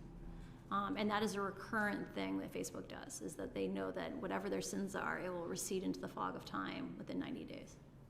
The idea of user privacy being a reason for not giving a parent of a deceased child access to what they were seeing. I'm just interested in that more thematic piece.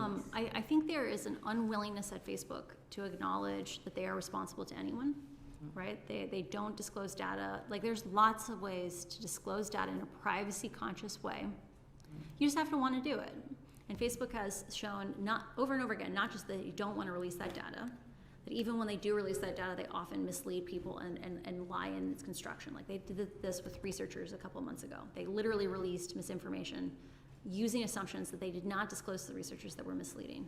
In the case of those grieving parents, I'm sure that Facebook has not thought holistically about the experience of parents that have had traumas on the platform, right? Because I'm sure that her parents aren't the only ones that have suffered that way. And I think it's cruel of Facebook to not think about, how do they even take minor responsibility after an event like that. Thank you. A lot of colleagues have talked to you about children, and that's a particular interest of mine. The one thing that hasn't come up this afternoon is age assurance, and specifically privacy-preserving age assurance. And this is something that I'm very worried about, that age assurance used badly could drive more surveillance, could drive more resistance to regulation, and we need rules of the road. And I'm just interested to know your perspective on that. I think it's kind of a twofold situation. So on one side, there are many algorithmic techniques Facebook could be using to keep children off the platform that are not involving asking for IDs or other forms of information disclosure. Facebook currently does not disclose what they do, and so we can't, as a society, step in and say, you actually have a much larger tool chest you could be drawing from. And it also means we don't understand what the privacy violations are that are happening today. We have no idea what they're doing. The second thing is that we could be grading Facebook's homework instead of relying on them grading their homework, which is that Facebook has systems for estimating the age of any user, and within a year or two of them turning 13, like enough of their actual age mates have now joined that they can estimate accurately what the real age of that person is. And Facebook should have to publish both that protocol of how they do that and publish the results going back a couple of years of saying 1, 2, 3, 4 years ago, how many 10-year-olds were on the platform, how many 12-year-olds were on the platform, because they know this data today and they are not disclosing it to the public. And that would be a forcing function to make them do better detection of young people on the platform. Okay. I have been ticking off of a list while you've been speaking this afternoon, and mandatory risk assessments and mitigation measures, mandatory routes of transparency, mandatory safety by design, moderation with humans in the loop, I think you said, algorithmic design, and duty of care, application of their own policies, right? Will that set of things in the regulator's hand, in our bill that we are looking at, would all of that keep children safe? Would it save lives? Would it stop abuse? Would it be enough? I think it would unquestionably be a much, much safer platform if Facebook had to take the time to articulate its risks. And I think this is the second part. They can't just articulate their risks. They have to articulate their path to solve those risks. And it has to be mandated. And they can't do a half solution. They need to give you a high quality answer. Because remember, we would never accept a car company that had, 5 times the car accidents coming out and saying, we're really sorry, but brakes are so hard, right? We're gonna get better. We would never accept that answer, but we hear that from Facebook over and over again. And I think between having more transparency, mandatory transparency, privacy conscious, and having a process of that conversation around what are the problems and what are the solutions, that is a path that should be resilient in moving us forward to a safer Facebook or any social media. Thank you. Thank you. Tim Clement-Jones. No, You completed, that's fine. In that case, I think I know Jim Wright had a question he wanted to bring back. Yeah, thank you. We've been informed that your comments to the media on end-to-end subscription have been misrepresented. I'm interested in whether it's something that we should be concerned on this committee in terms of whether there's a regulatory risk, and certainly there are security risks that some parts of government are concerned about in end-to-end encryption. But I'd like to give you the opportunity first to clarify what your position is, and if there's any comment that you've got for us on whether we should be concerned about that area, then I'd be grateful to. I want to be very, very clear. I was mischaracterized in the Telegraph yesterday on my opinions around end-to-end encryption. So end-to-end encryption is where you encrypted information on a device, you send it over the internet, and it's decrypted on another device. I am a strong supporter of access to open source end-to-end encryption software. Part of why I'm such an advocate for open source software in this case is that if you are an activist, if you're someone who has a sensitive need, a journalist or a whistleblower, my primary form of social software is an open source end-to-end encryption chat platform. But part of why that open source part is so important is you can see the code. Anyone can go and look at it. And for the top open source end-to-end encryption platforms, those are some of the only ways you're allowed to do chat in, say, the Defense Department in the United States. Facebook's plan for end-to-end encryption, I think, is concerning because we have no idea what they're going to do. We don't know what it means. Like, we don't know if people's privacy is actually protected. It's super nuanced. We don't, and it's also a different context, right? So on the open source end-to-end encryption product that I like to use, there is no directory where you can find 14-year-olds, right? There is no directory where you can go and find the Uyghur community in Bangkok. On Facebook, it is trivially easy to access vulnerable populations, and there are nation-state actors that are doing this. And so I want to be clear, I am not against end-to-end encryption in Messenger, but I do believe the public has a right to know, what does that even mean? Are they really going to produce end-to-end encryption? Because if they say they're doing end-to-end encryption and they don't really do that, people's lives are in danger. And I personally don't trust Facebook currently to tell the truth. And I'm scared that they are waving their hands at a situation where they're concerned about various issues and they just don't want to see the dangers anymore. I'm concerned about them misconstruing the product that they build, and they need regulatory oversight over that. That's my position on end-to-end encryption. So just to be really clear, there's a really important use case for end-to-end encryption in messaging, but if you ended up with an integration of some of the other things that you can do on Facebook with end-to-end encryption, then you can create quite a dangerous place for certain vulnerable groups. I think there's two sides. So one, I want to be super clear. I support access to end-to-end encryption, and I use open source end-to-end encryption every day, right? My social support network is currently on an open source end-to-end encryption service. But I am concerned on one side that the constellation of factors related to Facebook makes it even more necessary for public oversight of how we do end-to-end encryption there. That's things like access to the directory, those amplification settings. But the second one is just about security. If people think they're using an end-to-end encryption product and Facebook's interpretation of that is different than what, say, an open source product would do, because an open source product, we can all look at it and make sure what it says on the label is in the can. But if Facebook claims they've built an end-to-end encryption thing and there's really vulnerabilities, people's lives are on the line. And that's what I'm concerned about. We need public oversight of anything Facebook does around end-to-end encryption because they are making people feel safe when they might be in danger. Thank you very much. Debbie Abrahams. Thank you so much. Just a quick follow-up. Are you aware of any Facebook analysis in relation to the human cost of misinformation? So, for example, COVID is a hoax or anti-vax misinformation. Have they done anything? Have they actually tried to quantify that both in terms of illness, deaths, the actual human costs? Facebook has done many studies looking at the misinformation burden is not shared evenly. Right, so you have things like the most exposed people to misinformation are like recently widowed, recently divorced, moved to a new city. And when you put people into these rabbit holes, when you pull people in from mainstream beliefs into extreme beliefs, it cuts them off from their communities. Because if I begin to believe in flat earth things, and I have friends that are flat earthers, it makes it hard for me to reintegrate into my family. In the United States, the metaphor we often use is the idea of, is Thanksgiving dinner ruined, right? Like, did your relative go and consume too much misinformation on Facebook, and now that's become Thanksgiving dinner? And I think when we look at the social cost, when we look at the health cost, I'll give you an example. Facebook under-enforces on comments, right? Because comments are so much shorter, they're really hard for the AI to figure out.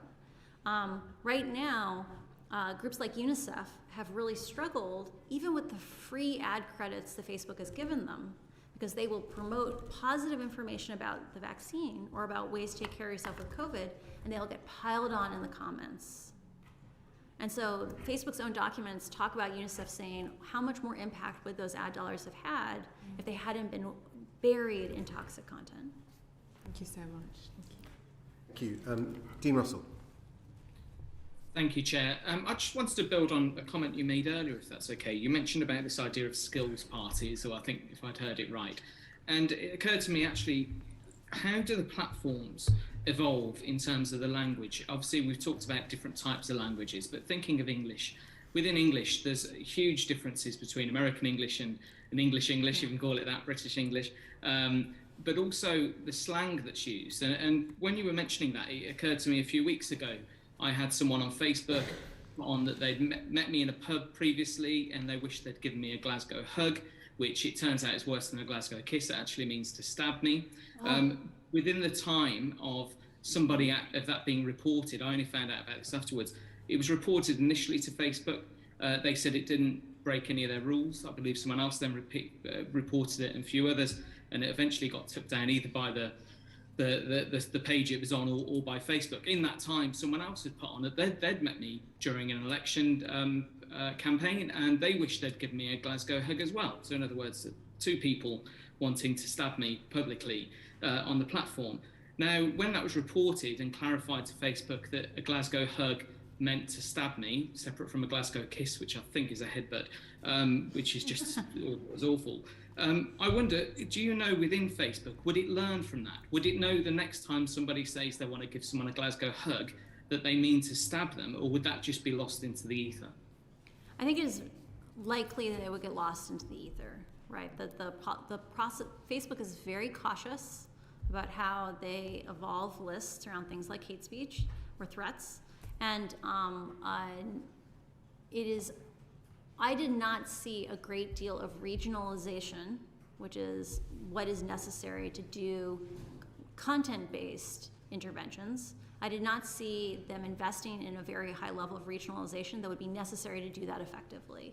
And I think there's interesting design questions where, like, if we as a community, that means government, academics, independent researchers, came together and said, let's think about how Facebook could actually gather enough structured data to be able to get that case right, or like in the case of, you know, the insult for the other member, how do you do that, right? And I think if they took a strategy that was closer to what Google has done historically, they would likely have a substantially safer product, which is Google was committed to be available in, I think, 5,000 languages, right? Like, how do you make Google's interfaces, how do you make the help content available in basically all the major languages in the world?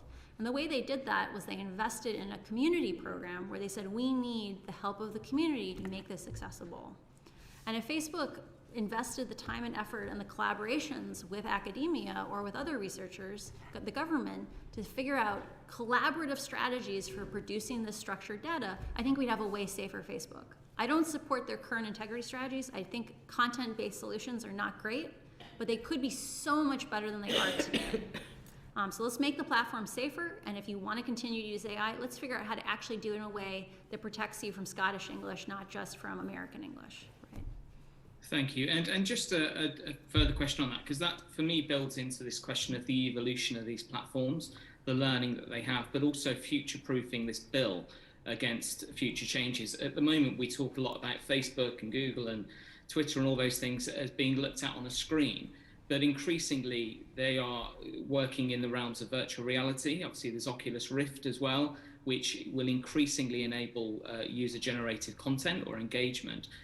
Do you know whether any of the principles that we're talking about here around safety and reducing harm are being discussed for those future innovations? Because my concern, to be honest, is that we'll get this bill right, and then actually the world will shift into a different type of use of platforms, and actually we won't have covered the bases properly. I'm actually a little excited about augmented reality, because often augmented reality attempts to recreate interactions that we exist in physical reality, right? Like in this room, we have maybe 40 people total, and the interactions that we have socially are at a human scale. Most augmented reality experiences that I've seen have been more about trying to recreate dynamics of an individual. They're either games that you play, or they are communications with one or maybe a handful of people. And those systems have a very different consequence than the hyper amplification systems that Facebook has built today. Like, the danger with Facebook is not individuals saying bad things. It is about the systems of amplification that disproportionately give people saying extreme polarizing things the largest megaphone in the room. And so I agree with you that we have to be careful about thinking about future-proofing, but I think the mechanisms that we talked about earlier about the idea of having risk assessments, and risk assessments that aren't just produced by the company, but need to also be the regulator gathering from the community and saying, are there other things we should be concerned about, right? A tandem approach like that requires companies to articulate their solutions, I think that's a flexible approach. I think that might work for quite a long time, but it has to be mandatory, and there have to be certain quality bars, because if Facebook can phone it in, I guarantee you they'll phone it in. Thank you. Back to you, Chair. Thanks very much. Thank you. Just a couple of final questions from me. We heard in the evidence session we had last week, I think it was Guillaume Chalot, so based on his experience at YouTube, said that the way algorithmic recommendation works, it's not there to give you more of what you want, it's there to discover which rabbit hole you should be pushed into. Do you think that's a fair characterization? There's a difference between the intended goals of a system. So like Facebook has said, we never intended to make a system that amplifies extreme polarizing content, and the consequences of a system. So all recommender systems intend to give you content that you will enjoy, because as Facebook has said, that will keep you on the platform longer. But the reality is that algorithmic systems, AI systems, are very complicated, and we are bad at assessing the consequences or foreseeing what they're going to be. But they're very attractive to use because they keep you on the site longer, right? If we went back to chronological ranking, I bet you'd view 20% less content every day. But you might enjoy it more. It'd be more from your friends and family. The question on rabbit holes, I don't think they intended to have you go down rabbit holes. I don't think they intended to force people into these bubbles, though they have chosen choices that have unintended side effects. So I'll give you an example. Autoplay. I think autoplay on YouTube is super dangerous, right? So autoplay, instead of having you choose what you want to engage with, it chooses for you. And it keeps you in a stream, a flow, where it just keeps you going. There's no conscious action of continuing or of picking things or of whether or not to stop, right? And that's where those rabbit holes come from. But the equivalent on Facebook would seem to be, from what you said earlier on, that someone signs you up to a group without your consent that's focused on anti-vax, Yes. conspiracy theories on COVID. You engage in one of the postings, you see it in your newsfeed, you know you never asked for it, you're now automatically a member of the group, and probably not just will you get more content from that group, but that's quite an interesting deviation from stuff you've done before, and probably the whole system will give you more of that kind of content. So that's what I meant, I think, between the system recognising a kind of interesting new line of inquiry from a user and then piling in on that with more stuff. And I think that's what's so scary. There's been some reporting on a story about a test user. So Facebook has said it takes two to tango. So Nick Clegg wrote a post back in March saying, don't blame us for the extreme content you see on Facebook. You chose your friends, you chose your interests. It takes two to tango. When you make a brand new account and you follow some mainstream interests, for example, Fox News, Trump, Melania, it will lead you very rapidly to QAnon. It'll lead you very rapidly to white genocide content. Yeah. But this isn't just true on the right, it's true on the left as well. Yeah. These systems lead to amplification and division. And I think you're right, like it's a question of like, the system wants to find the content that will make you engage more, and that is extreme polarizing content. Yeah. I think to claim as Nick Clegg did in that situation, that it's two tango, it's almost like it's your fault that you're seeing all this stuff. Is again a massive misrepresentation of the way that the company actually works. Facebook is very good at dancing with data. They have very good communicators, and the reality is, like, the business model is leading them to dangerous actions. Yeah. So if if it's two to tango, the other party is Facebook, not another user. Actually, sort of. Yes. On fake accounts, we heard from Sophie Zhang last week about her work identify networks of inauthentic activity. Based on your work at Facebook, how big a problem do you think that is on things like civil integrity around elections? I mean, in some of Sophie's evidence, we're talking networks of hundreds of thousands of accounts that have been taken down. And how much of a problem is it in your area of work? I'm extremely worried about fake accounts, and I want to give you guys some context on a taxonomy around fake accounts. So there are bots, so these things are automated. Facebook's reasonably good at detecting bots. Like, it's not perfect, but it's reasonably good. Then there are things called manually driven fake accounts. So a manually driven fake account is, for example, there are cottage industries in certain pockets of the world. There's certain parts of Pakistan, there's certain parts of Africa. There's certain pockets where people have realized that you can pay a child $1 to play with an account, like a 12-year-old, to be a fake 35-year-old for a month. And during that window, you will have passed the window of scrutiny at Facebook, and you will look like a real human because you are a real human. And that account can be resold to someone else because it is now looks like a real human account. And those accounts, there's at least 100,000 of them among the, there's 800,000, I believe, or back when I left, so this is May, there were approximately 800,000 Facebook connectivity accounts. So these are accounts where Facebook is subsidizing your internet. Among those, there were 100,000 of these manually driven fake accounts that were discovered by a colleague of mine. They were being used for some of the worst offenses on the platform. And I think there is a huge problem around the level of investment Facebook has done in detecting these accounts and preventing them from spreading harm on the platform. How confident are you that the number of active users on Facebook is accurate, that those people are real people? I think there's interesting things around the general number. So as we talked about before, this is about distribution of things. Now on social networks, things aren't necessarily evenly allocated. So Facebook has published a number of, I believe, 11%. They believe 11% of its accounts are not people, like they're duplicates. Amongst new accounts, they believe the number is closer to 60%, but that has never been disclosed in my awareness in a public statement. And so there's this question of if investors are interpreting the value of the company based on a certain number of new accounts every month, and 60% of those are not actually new people, they're overinflating the value of the company. And I mean, if those audiences are being sold to advertisers as real people, I mean, that's fraudulent. If you're selling people you've got reason to believe are probably fake, you're selling as real people to advertisers. So there is a problem known as SUMAs, which are same user, multiple accounts.